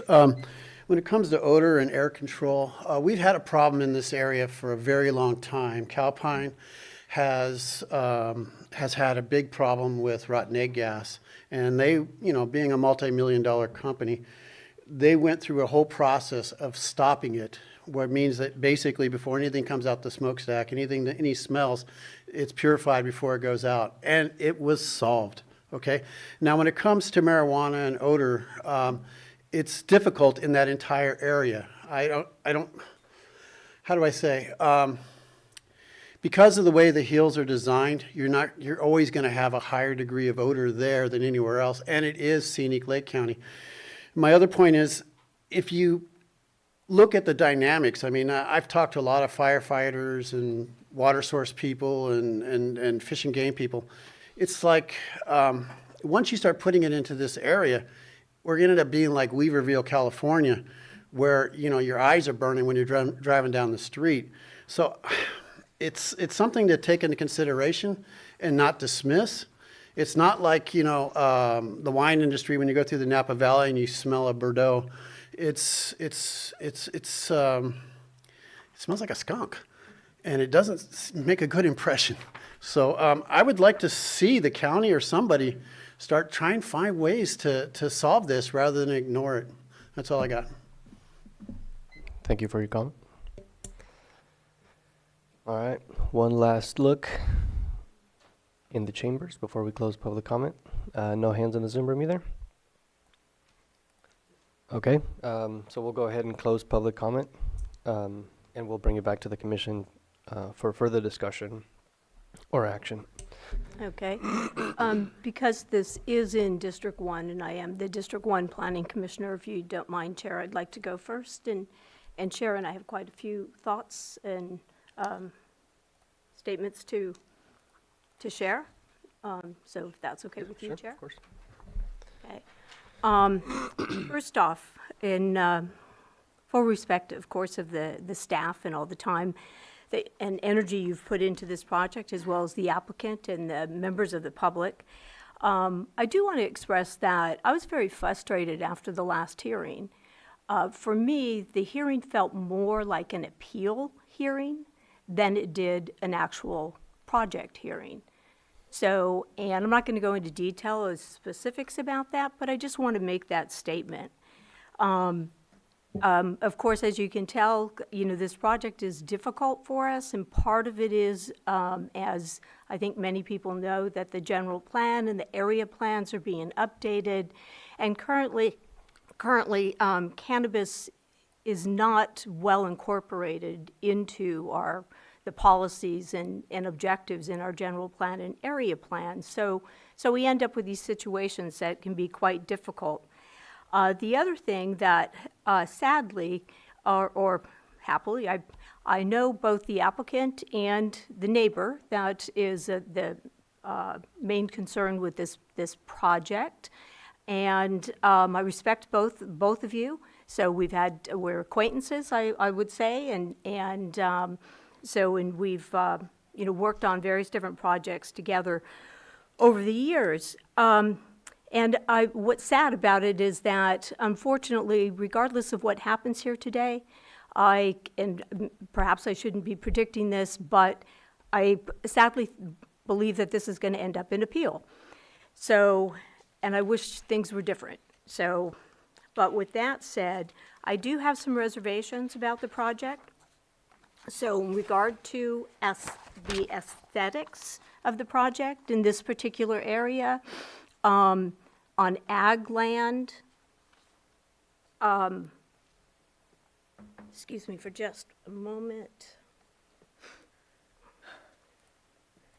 But on ag land and the open space that this area is, the aesthetics to have, and I think this is something we need to consider in the future, as far as to have fencing listed as one of the things that will accommodate and take care of the aesthetics of a project is, you know, I don't know if that's as aesthetically pleasing. We had a project before us not too long ago that this commission, this body approved, where the applicant and the neighbor were able to communicate together, and they came up with the conclusion of putting in a screen, a vegetative screen, you know, for that aesthetic, and also for, I think, odor, you know, for visual and for odor control. So the other issue, of course, as many have brought up, and has been a continual concern with cannabis in certain areas, is the odor. And I think that we've all come to the understanding that for outdoor cultivation, one of the only ways to really work with the odor is by additional setbacks. I don't know if that's actually possible with this project or not. In regard to the roads, I'm not overly concerned with that. Sadly, Grange Road is another one of those, our Lake County roads that falls below standard. It is maintained by the county, and hopefully one day we'll have the funds to improve that situation and really improve Grange Road as well as many other roads in the area. My main concern, which I think I stated in the December 11th meeting and continues to be my main concern, is Puda Creek. We have before us again, with the applicant and the neighbor, we have two different hydrology reports or reports from qualified individuals that have differing points of view. From information that I have and from my own personal experience, again, as I again stated in the December 11th meeting, the 6-hour test I do not think is appropriate or efficient to give a full analysis of the situation and the potential impact on Puda Creek. Additionally, the test was done in July. In reading through the reports, and I did take time to thoroughly read through the reports, I did discover that there was a test also done on March 11th. That again was a 6-hour test, but was done with a 100 gallon per minute submersible pump. And then there was another test that was done in July. But nonetheless, both of those tests are not done during the crucial, critical time of the year when, in the dry, and I believe what would be the peak season of the growing season, the July, August, September months, when the weather is hot. And the plants are demanding more, and I believe, if I'm correct, and I can be corrected, of course, but I believe at that point the pumping would increase to, according to the project management plan, the pumping would increase in the amount from 75,000 gallons to 90,000 gallons. So I think that that's when the test needs to be done. And again, from my experience and my information, a more appropriate test would be 24 to 72 hours. I believe in the hydrology report that was submitted on behalf of Peter Lucchetti. GHD had recommended, I think it was 24 to 48 hours, but something more than a 6-hour test and something that's done at the appropriate seasonal time. Other than that, so that's one of my main concerns as far as, because I do not feel like I can approve this project at this point in time and possibly put the Puda Creek stream in jeopardy. That's a public resource, public trust resource that needs to be protected for the welfare of the public. A few other comments that I have is, and I believe I stated this during the December meeting as well, with the drought management plan, that's no fault of the applicants. That's a drought management plan. I would very much like to see staff, us, the county, as planning commissioners, beef up that drought management plan and those expectations. There are things that are listed on there that actually it's written as may be implemented in case of a drought emergency was declared. And there's simple things like irrigate only in the early morning hours or before sunset. Cover the soil and drip lines to reduce evaporation. Add soil amendments to retain and conserve water. These are things that we in the farming community, whether we're cannabis or any other operation, should be doing on a regular basis, not under a may do in case a declared drought emergency is called. So I just request that we do that. And I think those are basically my comments, but basically at this point in time, I really have difficulty with making the findings, primarily finding number 1 and 5 in the staff report. This is the good and the bad as we're again trying to incorporate cannabis into the agricultural community. I'm not sure, I think one of the members of the public had brought up the Nina Star project as well. There are certain areas that are zoned ag that perhaps maybe aren't actually appropriate for cannabis or need to be looked at in a different way. And perhaps, I'm just going to throw this out there with the review of our general plan, you know, perhaps we also need to be looking at a different classification of ag-zoned properties, better identifying where cannabis would actually fit on agriculturally zoned properties. And I only say that because cannabis is very different between, you have grapes, pears, and walnuts, which are 3 of the main crops here in this area that are a long-term commitment when a farmer plants those types of crops.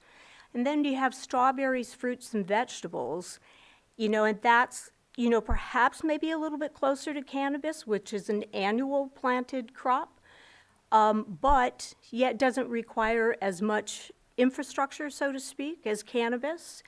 And what we're running into, I think, is that this particular crop does have a more industrial look to it. When we add on 5,000-gallon water tanks, and because, for better or for worse, and I will have to say that I'm not a proponent of fencing, so I would like to get to the day when we don't have to fence, when we don't have to put cannabis under such tight and scrutinous security, but fencing and these temporary structures that we're talking about are all things that change a typical agricultural crop into more of an industrial crop. And so those are my issues with what we're looking at here today. But primarily for this project, it's really, if I had better information about the water, the status of Puda Creek, if there was a better test done, with the water, that the well is at 230 feet, approximately 230 feet from Puda Creek, and I believe that the area of influence around that was listed in I believe it was in the project management report, that the influence extends to 220 feet. So it's just a little bit too close, again, to a public trust resource for me, when I believe that out front, we could assure that we're going to have a less than significant impact on Puda Creek. Thank you. If I can just, before I forget, I wanted to address a couple things that Commissioner Rosenthal brought up. If it's appropriate, I'd like to ask the applicant, wasn't there a well completion report done? And wasn't that 24 hours? Or am I remembering wrong? Excuse me, Trey Sherrill, consultant for the applicant. There was a 2-hour pump test done immediately following drilling of the well. As mentioned, there was a 6-hour pump test done with a smaller pump that can only produce 100 gallons a minute done in March. And we came back with a larger pump in July and did a 6-hour pump test at 355 gallons a minute. And the reason why we thought that was sufficient is that at 355 gallons a minute, the peak daily amount of water that the project would need would take a little over 4 hours to do, and so we go to 6, and so that's the maximum that we would see, that we theoretically could see the project pumping for, or is it above the max? Okay, thank you. I remembered, I was sitting here nodding while you were speaking, and I remembered that I had that issue resolved in my head, so thank you. And then the other question, just in response to Commissioner Rosenthal's bringing it up, was the fencing, because I was concerned about that as well. And as I recall, the only fencing is going to be around the 19 acres, correct? None of the rest of the property is going to be fenced? Yes, ma'am, and we agree. The fencing, we would like to get away from it, but it is a requirement of the ordinance, so we have to comply with the rules of the county. Okay, thank you. I'll let you go ahead. I just have a question about the water. This is the second time that the Solano County issue has been brought forward, and I know that for Clear Lake, a lot of the Clear Lake water is owned by Yolo County. So can I just have a clarification about Poudre Creek and the water? Has that been adjudicated, and that Solano County owns all of Poudre Creek water, some of it? Could you help clarify that, since water's been discussed? Poudre Creek. Public comment is Poudre closed, Creek sir. is fully adjudicated. But Was that question to? I just need the question answered. I don't know. You don't want me to answer the question? No. I know the answer to the question. Okay, I need somebody to answer the question. Poudre Okay, Creek, if you're asking the question, sure. Pardon me? If you're gonna ask him the question, I thought you were referring to the other guy down Oh, there. no, there's, the question if you want me to. I just need the question answered, whomever is the person who can do that. That'd be fine, yes, thank you. Yes, if she's asking you the question, yes. Poudre Creek was fully adjudicated in a lawsuit with Solano County many, many decades ago. There was an allocation out of the lawsuit for Lake County. And to my knowledge, and others in the room can confirm it, that allocation for Lake County as part of the settlement has been fully applied for and being used by people. So there's nothing left in the allocation. Did you just say nothing left in the allocation? Is that what you said? The allocation that was allotted to Lake County in the lawsuit over several years was subscribed to. It's fully subscribed. And owned by Solano County? Well, no. It's Solano County had a lawsuit. Substantial portion of the water out of this watershed goes to Solano County and Lake Berryessa through the dam that was built in the Great Depression. Benefiting when you drive down the highway by UC Davis and you go down to Vallejo, that's where that water is being used in agriculture and at the Air Force, at the airfield. But it's really important, there was an allocation in the agreement, the settlement agreement, to Lake County. There was some water allocated to Lake County. And then people came along after the lawsuit and they signed up for it, so it was allocated to them, and it's fully allocated. And we're talking surface water, correct? Let me speak Yeah. in layman's terms. And Please come to the podium, sir, It's just based on good stewardship. and state your first and last name one more time. Charles Morris. It's based on stewardship, and basically what it says is we're all expected to be good stewards of the water because going back to 1860, before California was a state, we were able to win the lawsuit based on Spanish law. And basically Spanish law says you can use the water responsibly, you cannot dam the water, and you have to allow the creek to flow. And that's the entire basin. That's everywhere. If you're diverting water in any kind of way, or if you're taking water, in some kind of illegal way, that's it.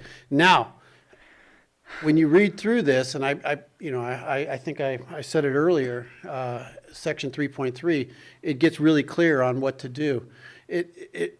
And in the end, it is like Yolo County. They own the water, but we're allowed to use it as we go because there's no water down here. It's, there's zero.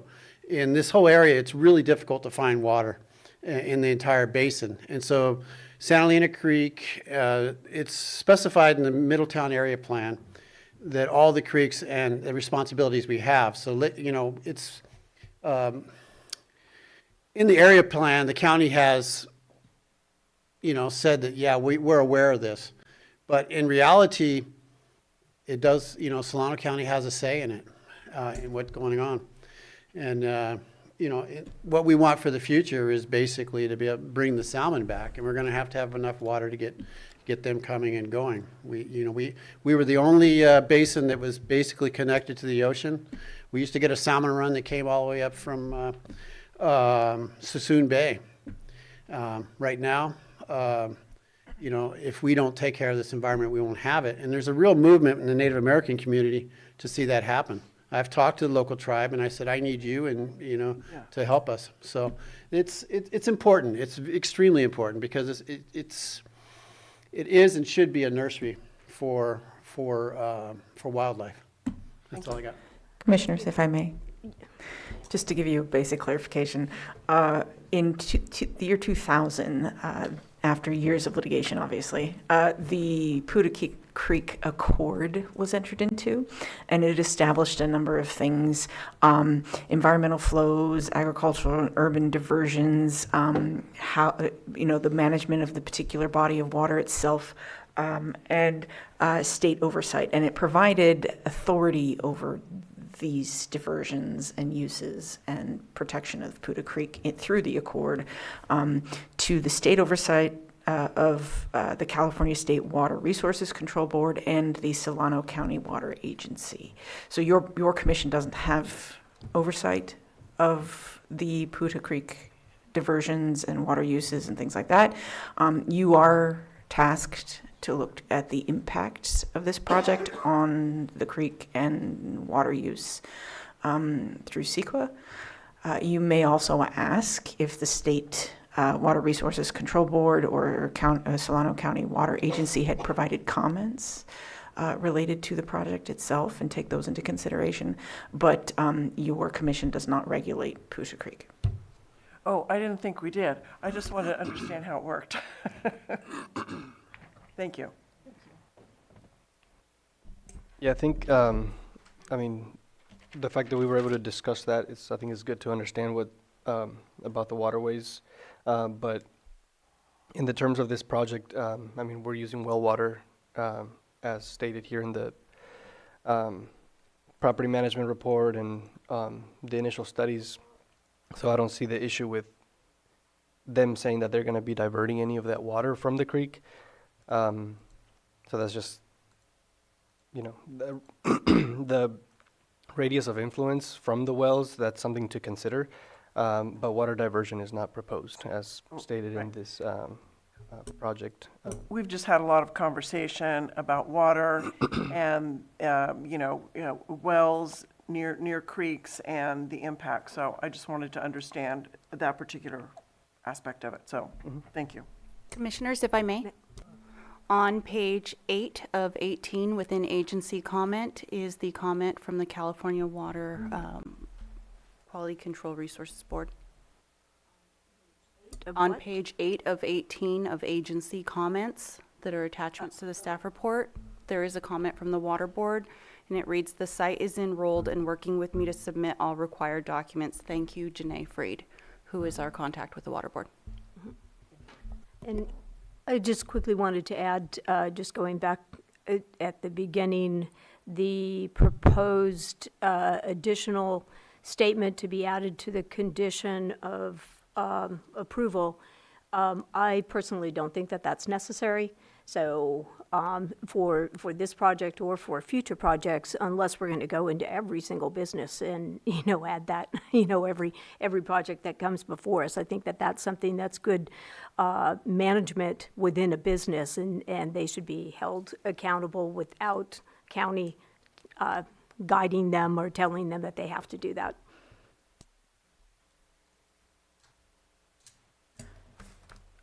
Okay, I have a couple comments. First of all, when we have two different hydrology reports, I think I've said this before, I think that we should be doing hydrogeology in-house. And in response to Mr. Morris, this is kind of a piecemeal approach to water management and odor management. My comment is that I think it's inappropriate to try to address these big issues in a piecemeal way. Having individual applicants bear the burden of these potentially huge issues seems unfair to me. And so what's right in front of us, we're looking at some really big issues, and this is a 19-acre project. I don't think it's fair to burden this project with all of these issues. And I wanted to respond to Mr. Lasik about the organic. I'm an organic grower myself. The standards for organic farming, there's distances, I think it's 25 feet, but my understanding is that cannabis standards exceed organic standards, so I'm not concerned about it for that reason. Those are all my comments. I'm ready to make a motion if we're done discussing it. Yeah, we can entertain a motion if there's no further discussion. Did we talk about an amendment earlier? I think we did. I did propose a potential amendment to the conditions of approval, and Commissioner Rosenthal said that she was not interested at that time, so it would be up to the commission as to Could whether, you remind me what it was? to add the Know Your Zone mapping and have employees sign up for the Lake County alerts with Office that's of right. Emergency Services. Okay, so I'm going to include that amendment. I move that the Planning Commission find that the potential impacts associated with this project can be mitigated to less than significant through the implementation of the Mitigated Negative Declaration, PL 2513, prepared for Major Use Permit, PL 2513, UP 2115, for commercial cannabis cultivation located at 19955 Grange Road, Middletown.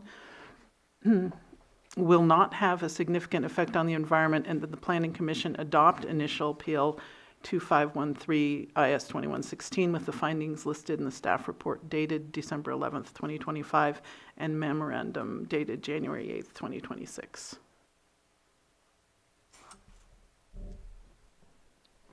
Excuse me, I'll second the motion. We have a motion and a second. All in favor? Aye. Aye. Aye. No. All opposed? No. All right, 3 ayes, 1 no, and 1 absent. The motion passes.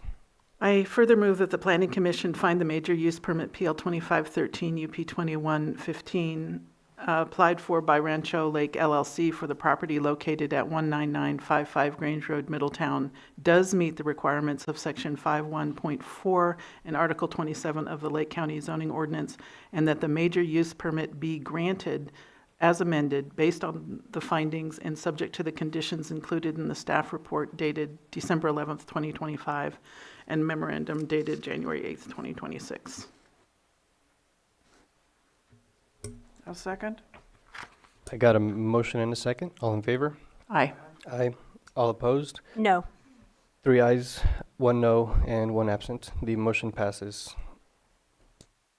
And the applicant or any interested person is reminded that the zoning ordinance provides for a 7-day calendar day appeal period. If there is a disagreement with the Planning Commission, an appeal to the Board of Supervisors may be filed.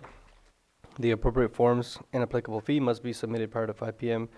on or before the 7th day following the Planning Commission's decision on this matter. Thank you. So before we go on, Commissioner Field mentioned some issues that have come up a number of times when we have addressed projects. And I know that the cannabis ordinance is under renovation. Some of those issues are really substantial and important, and I wonder if we have any purvey to say that we would like to hold off approving or reviewing any other projects until those are in place, because it's a real tug and a pull for us to address some of these issues that have been on the table for a while. And I know that the general plan is being reviewed at the same time, but these piecemeal kinds of things that makes it very difficult for some good consistency, and I feel that perhaps for some good decision-making on our part when things are in such flux. And I don't know whether that's something that we have any purvey over or not, but I think that's part of our job. So we're always going to have gray zones on various different topics, and that's part of what the Planning Commission's role is. Commissioners, if I may. Go ahead. The rules you apply are the rules that have been adopted already. Regardless of what you may be aware that is in the works, it is not in fact adopted, and it may never be adopted. So it's not, so decisions today cannot be made on what might come down the line in the future. And I'm not sure what what you mean by piecemealing. And I totally understand, you know, we can't say, okay, next month there'll be new rules, so we make a decision, hopefully, but is there a way that when we know that something is in progress, that we can wait till those things are, no, we can't?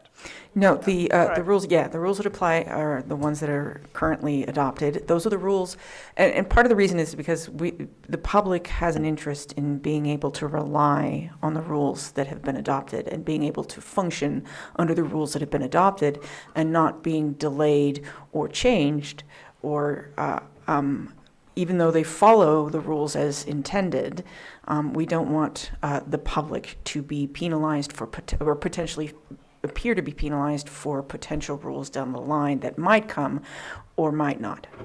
Right.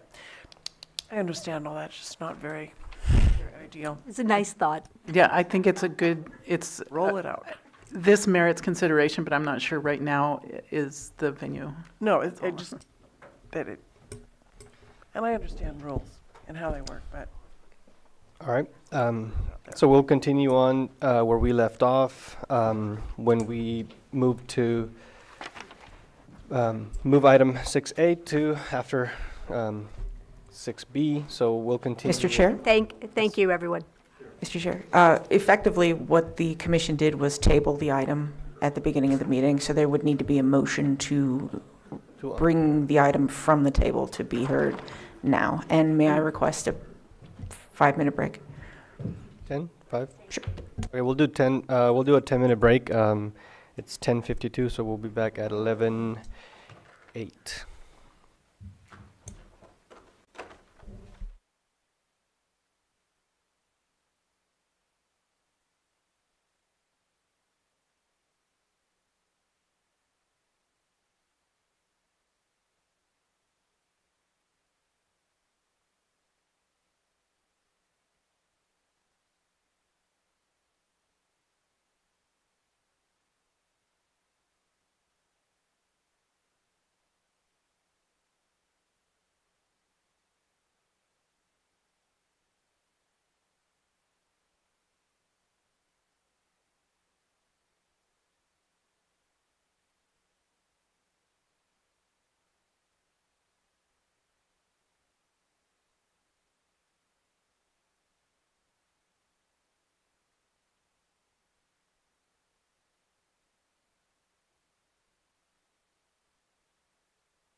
want to do that.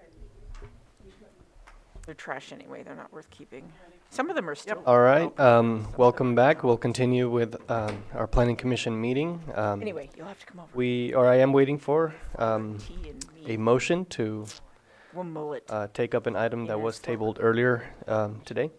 I move that we take up item 6B on our agenda. Second. Was that 6A? Oh. Yeah, 6A. Oh, excuse me, 6A, pardon me, 6A. Second, 6A. We got a motion and a second. All in favor? Aye. Aye.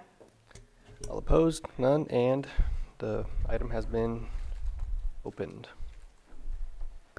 So we left off, I believe we were going through some of the comments from the commission. Commissioner Field, I think you had. Chair, may I I heard you guys asking some questions about the process, so I'd be happy to clarify that we are looking for your recommendation to the board today for adoption, but you may do that recommendation with proposed revisions. And so, we did have this draft out for public review for 20 days, and we've received public comment on it, and we are hoping that this is very, very close to a final draft, but there is room for us to incorporate revisions from both the Planning Commission, the Board of Supervisors, and both city councils into the final draft. So I encourage your discussion of it, and at the end of today, hoping that you guys will come with a recommendation with any revisions that you would like to see. Thank you.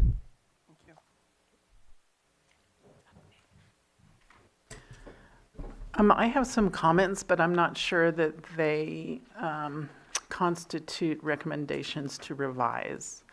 So let me just go ahead and I'd like to hear any comments from my fellow commissioners about the issues that I found. And I'd like to point out that I missed the October 9th meeting in which this was presented.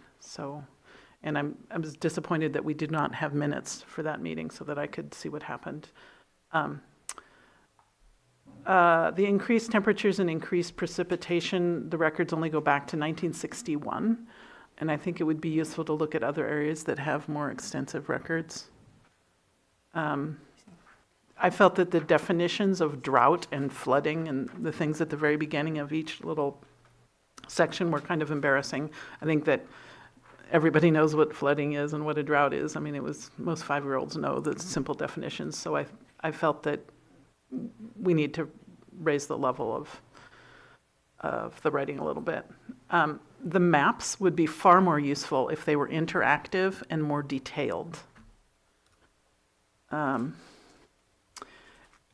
There was a lot of discussion, and those of us in Lake County who lived here during that time are aware, but there was some discussion about projecting the fire annual average acres burned. I think it would be very instructive to present a map showing historic fires and the acres that they burned and when in this document.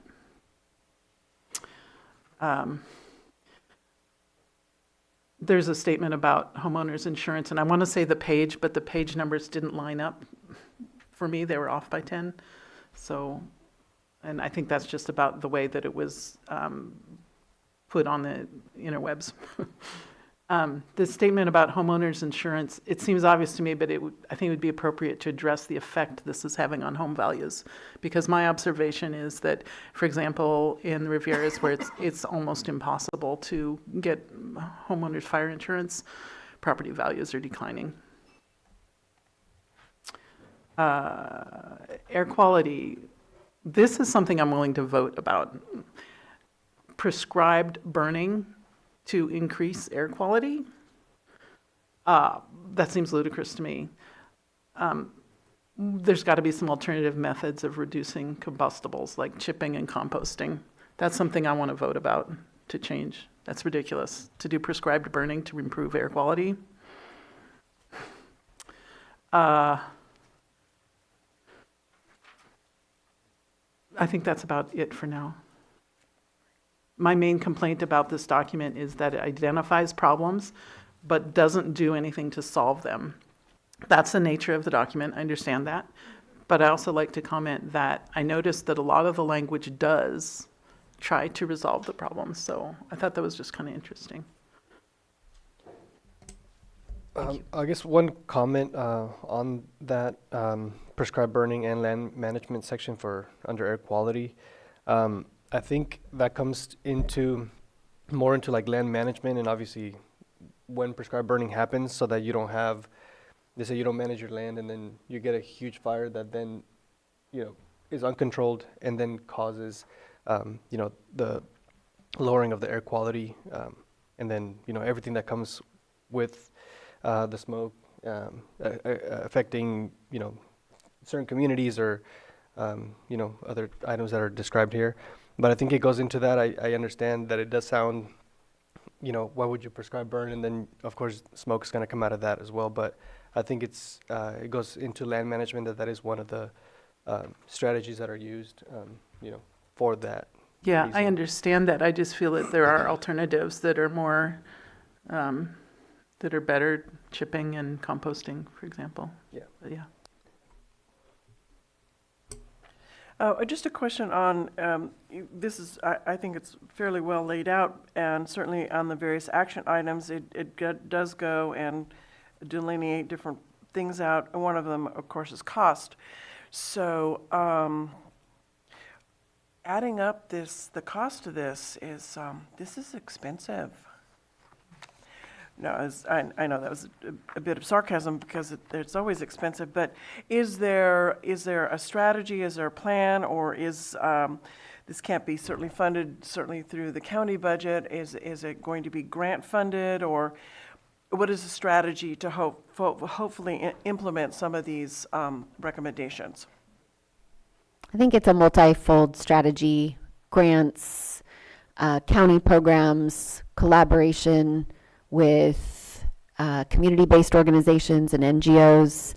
There's a lot of that work happening, a lot of partnering happening with the Resource Conservation District and Clerk and a variety of agencies, NCO, doing home hardening. So the intent is to continue working through a lot of partnerships to try to implement as many of these actions as we can. And is there a timeline as far as I don't want to say the most important, but maybe the most pressing? Is there a strategy for that accompanying this document? I believe that in each of the actions, a timeline for that individual action has been called out. But as we work to wrap up the general plan and tie those threads through to the health and safety element and all of that, then the implementation will begin on all of those documents. Because as your point is, there are a lot of these things that are woven into other various plans and projects. They weave together, they overlap, and correct. So just to see that connectivity is important. Yes, very important. Thank you. I think that's looking into that portion of the cost, because obviously we all want to know like what it's going to look like in terms of like funding, but also I think we can also look at that these are getting tackled by different jurisdictions, agencies, or cities. Would that also be creating more jobs? In order to meet these goals, sometimes you're going to have to hire specialists or create more work essentially for the staff of that agency that's supposed to do this thing. I think overall it's good that we're having this conversation and just the way it's supposed to look like and having the community involvement to tackle these issues. But in the end, it's also going to be creating a lot of jobs I can see. So it's just exciting to see how we can, make Lake County safer for everyone and just the development of it. I like to see development and the money actually being used for these things, because it's directly affecting every single person that's living here. So being able to see that, I think it's it's something good, and I'm glad that we're having this conversation now about it.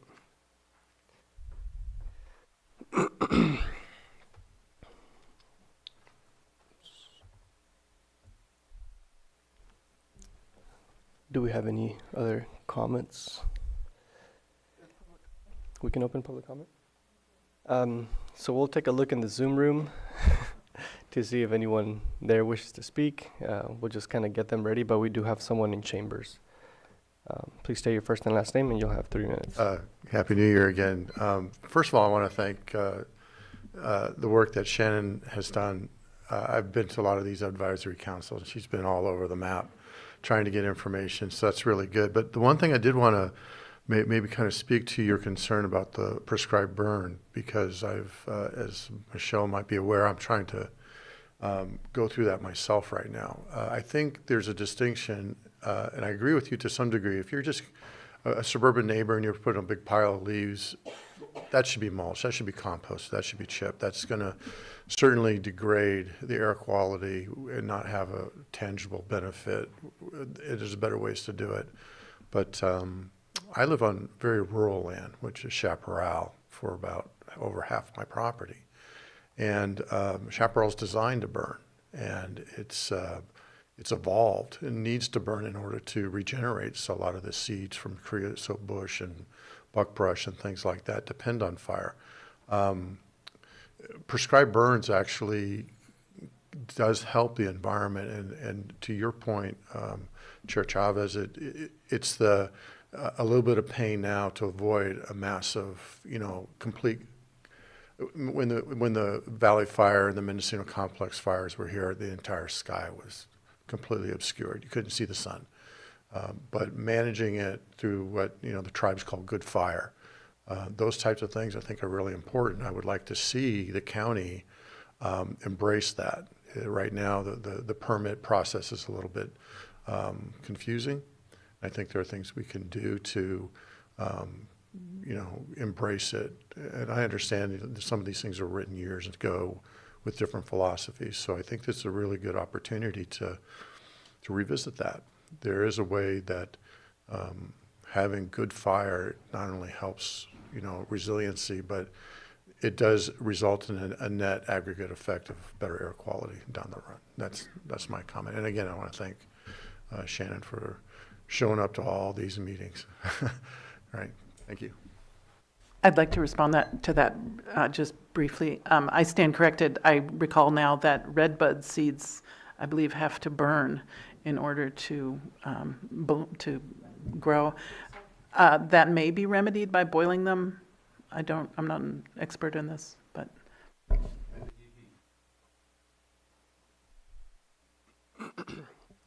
All right, do we have any hands in the Zoom room? Okay, we'll take that first hand. Please state your first and last name, and you'll have 3 minutes. Thank you, Mr. Chair. My name is Betsy Kahn. I have submitted comments to the Planning Department about this particular document previous to this occasion. I was really grateful to hear the comment about the maps, because that is one of the common concerns that the public has with almost all of the documents that are being produced now by the Planning Department. The maps are difficult, even, in the presentations to the public, showing a map that is so hard to read and that is not zoomable or expandable. It makes it really hard for the public to say, yeah, I think that's a good idea over in this corner, or maybe you should move that over to the north on that side. It's just not useful.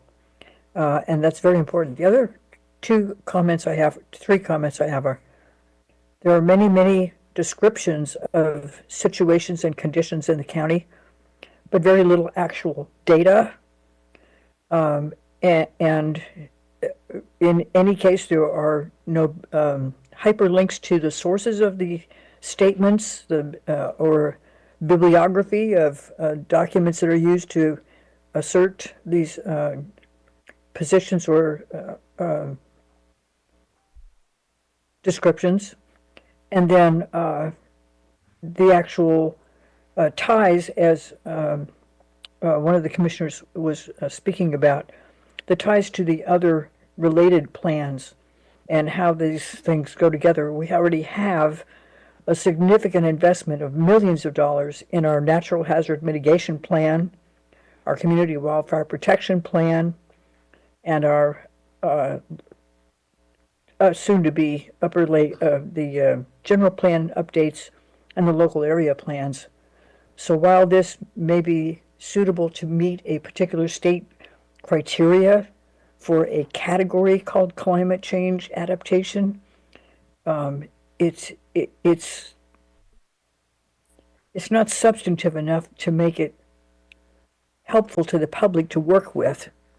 What we see is the descriptions of how things are and how things should be, but as another commissioner commented, the connection to those priorities and the strategies that we need to develop to protect our natural resources. That, as Tom was saying, we live in a very rural county.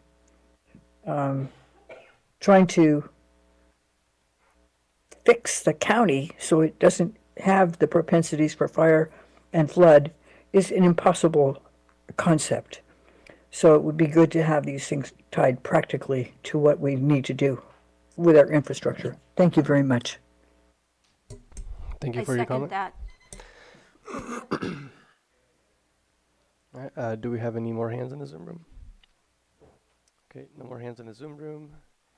No more hands in the chambers. Sorry. So we'll bring it back to the commission.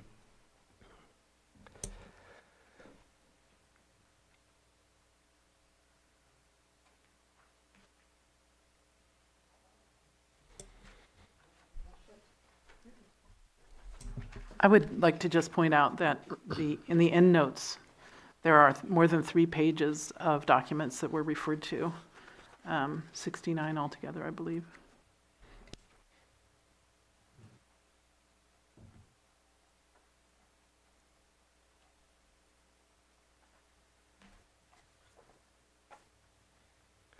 Okay, well, I don't see any more discussion or questions, so I guess I'm looking for a motion.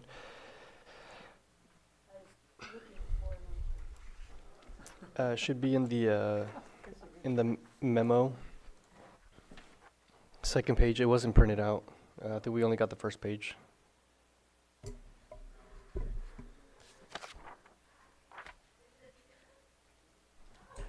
So can staff provide us with a motion?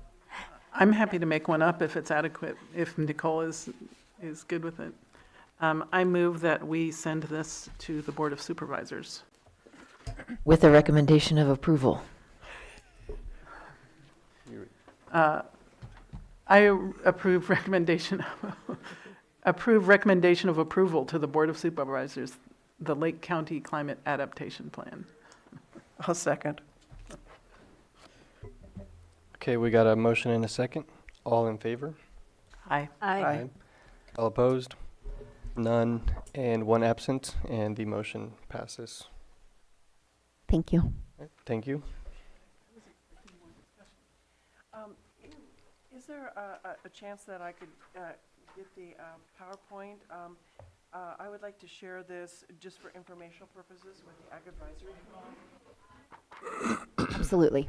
We can send that out to all the commissioners this afternoon. Thank you.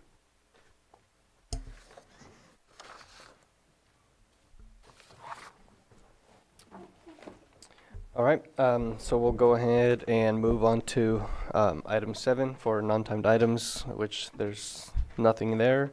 So we'll move on to department update. Thank you.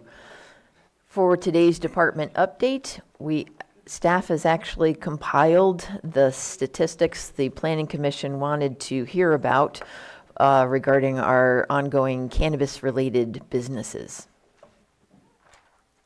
In 2025, we had 120 active approved projects. 28, not of these 120, but other 28 projects have expired due to 2 or more years of inactivity. And this page is going to be posted, and I'd be happy to send it to the Planning Commission as well. We have 2 retail sales that require use permits. There are other ones that are located in C1 that are used by right, and we don't have permits on those. We also have 2 processing or manufacturing facilities. We have 1 project currently pending BOS, an appeal for the Planning Commission revocation. That's Alvarez. And that has not yet gone to the board. Last year, there were 12 hearings for cannabis projects. 4, and that's just hearings. It was, some of the projects took multiple hearings.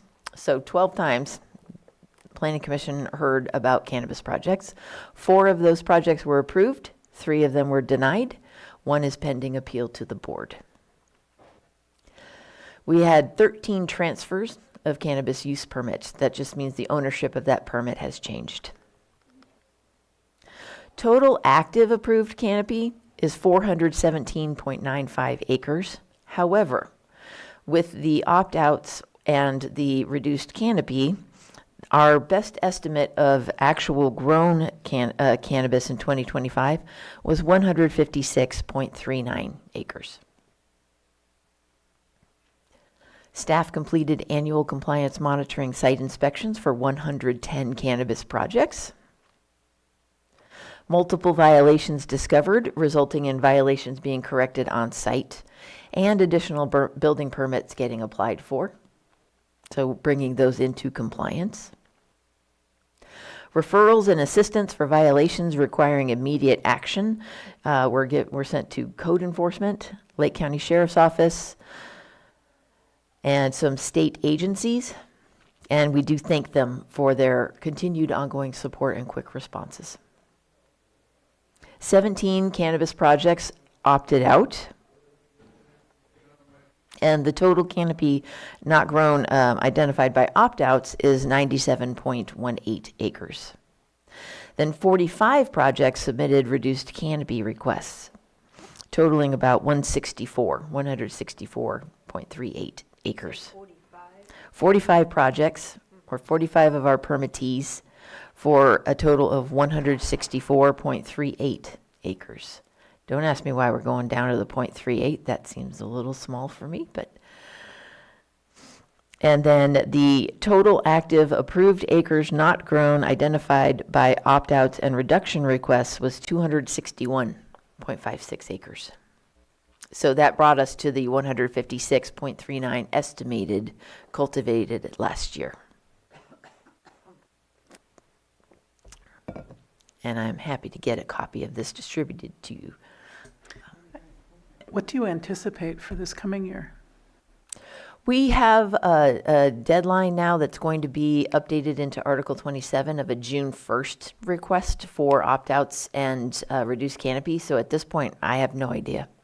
I'm sure that our cannabis-related business owners are taking a look at the market and learning from what happened this last year. And yeah, so that's a detailed, I have no idea answer.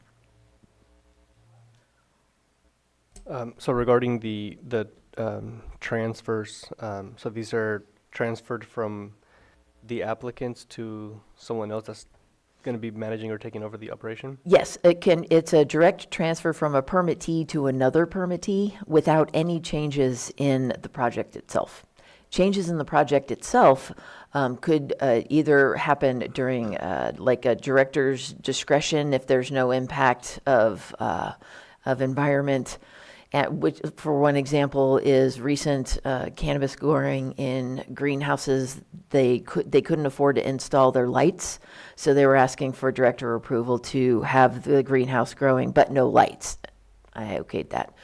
But if there is any change that could be impacting our environment, then that gets routed over to a modification of a use permit and comes before the original deciding body, which is y'all.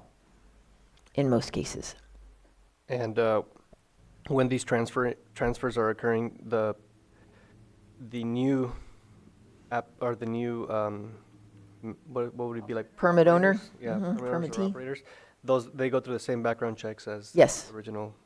Yes. Applicants. And do they have to state a reason for transferring? No. Okay. We don't ask that of any other use permit holder. Very well. What else? 13 transfers and from all already approved. Of our 120 approved and active. Okay, for over 120. Okay. An inactive or expired project cannot be revived by simply transferring ownership. Thank you.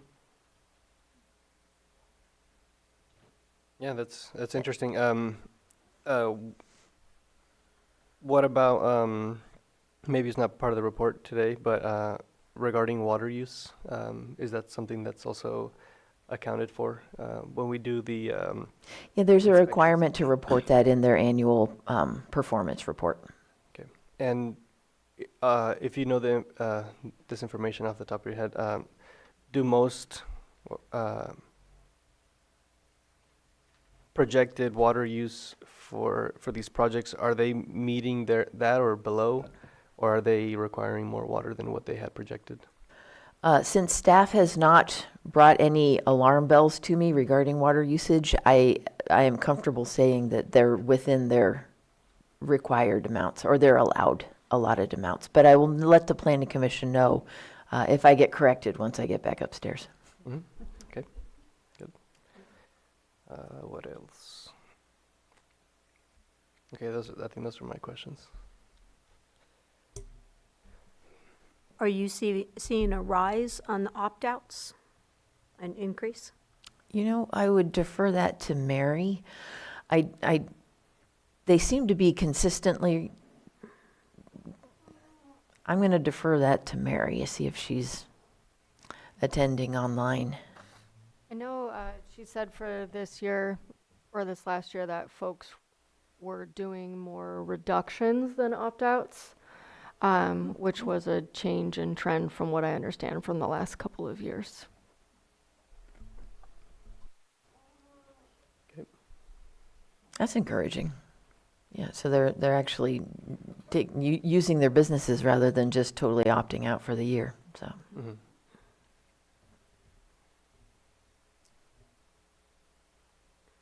The one appeal, never mind. I don't need to know that. Thank you. And other than just on the staff announcements, our senior planner, Laura Hall, has resigned. So we do wish her the very best in all of her future endeavors. We are working with the board and the administrative office regarding the fiscal health of Community Development Department, and so it is unlikely that we're going to fill that position at this time. But we do still have our new resource planner coming at the end of this month, and so I'm confident that we'll get him up and running, and we'll have another person to help carry the load, because our planners are all working at capacity right now. And that concludes my department update. Thank you. And then just a reminder for the following meeting for election of chair. Yes, thank you.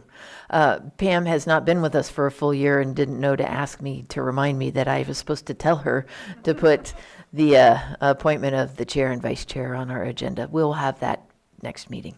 Okay. Thank you. So at our next meeting, the agenda item is going to be? Also, we are going to launch the Planning Commissioner mini training sessions. Next one. The next meeting actually is going to focus on who is your team. And we're going to do the bios of the planning staff. So you hear where we're coming from, our expertise, our experience, our training and education. And then if we have time, I will be ready to do a mini tutorial on Planning Commission roles and responsibilities. But we have heard you, and I'm so excited that the commission is interested in refreshing, learning your roles, responsibilities, where you have discretionary authority, where you're sort of bound to state law or local laws, things like that. So I'm excited. And so with that, we had a list of several topics, and so can we discuss at that time prioritizing and then calendaring those? I'll have that ready at the next meeting for department update. Perfect. Yeah, just a reminder list, and then y'all can tell me what order you prefer. Okay. One other thing that Commissioner Field mentioned was minutes. We're not seeing minutes. They are on their way. Pam has been working on them, and then unfortunately, they sit in my inbox for editing. I'd like so- to just reiterate my plea and why it's so important to me. As a journalist, I had to cover meetings in a very short amount of time. I had to write 3 or 4 stories a day, and watching a video is not, it's not going to work. Minutes are wonderful. Yeah, but We will minutes continue with our format of action minutes, much to the dismay of Commissioner Field. Is there very But we brief- will get caught up on them, I promise, yeah. Pam knows that it's a high priority. Okay, and then I would also like to take this opportunity, because we have this Planning Commission dates in front of us here. So, and I would like to let everybody know that I will not be here on February 12th. Thank you. For That's future helpful. Planning.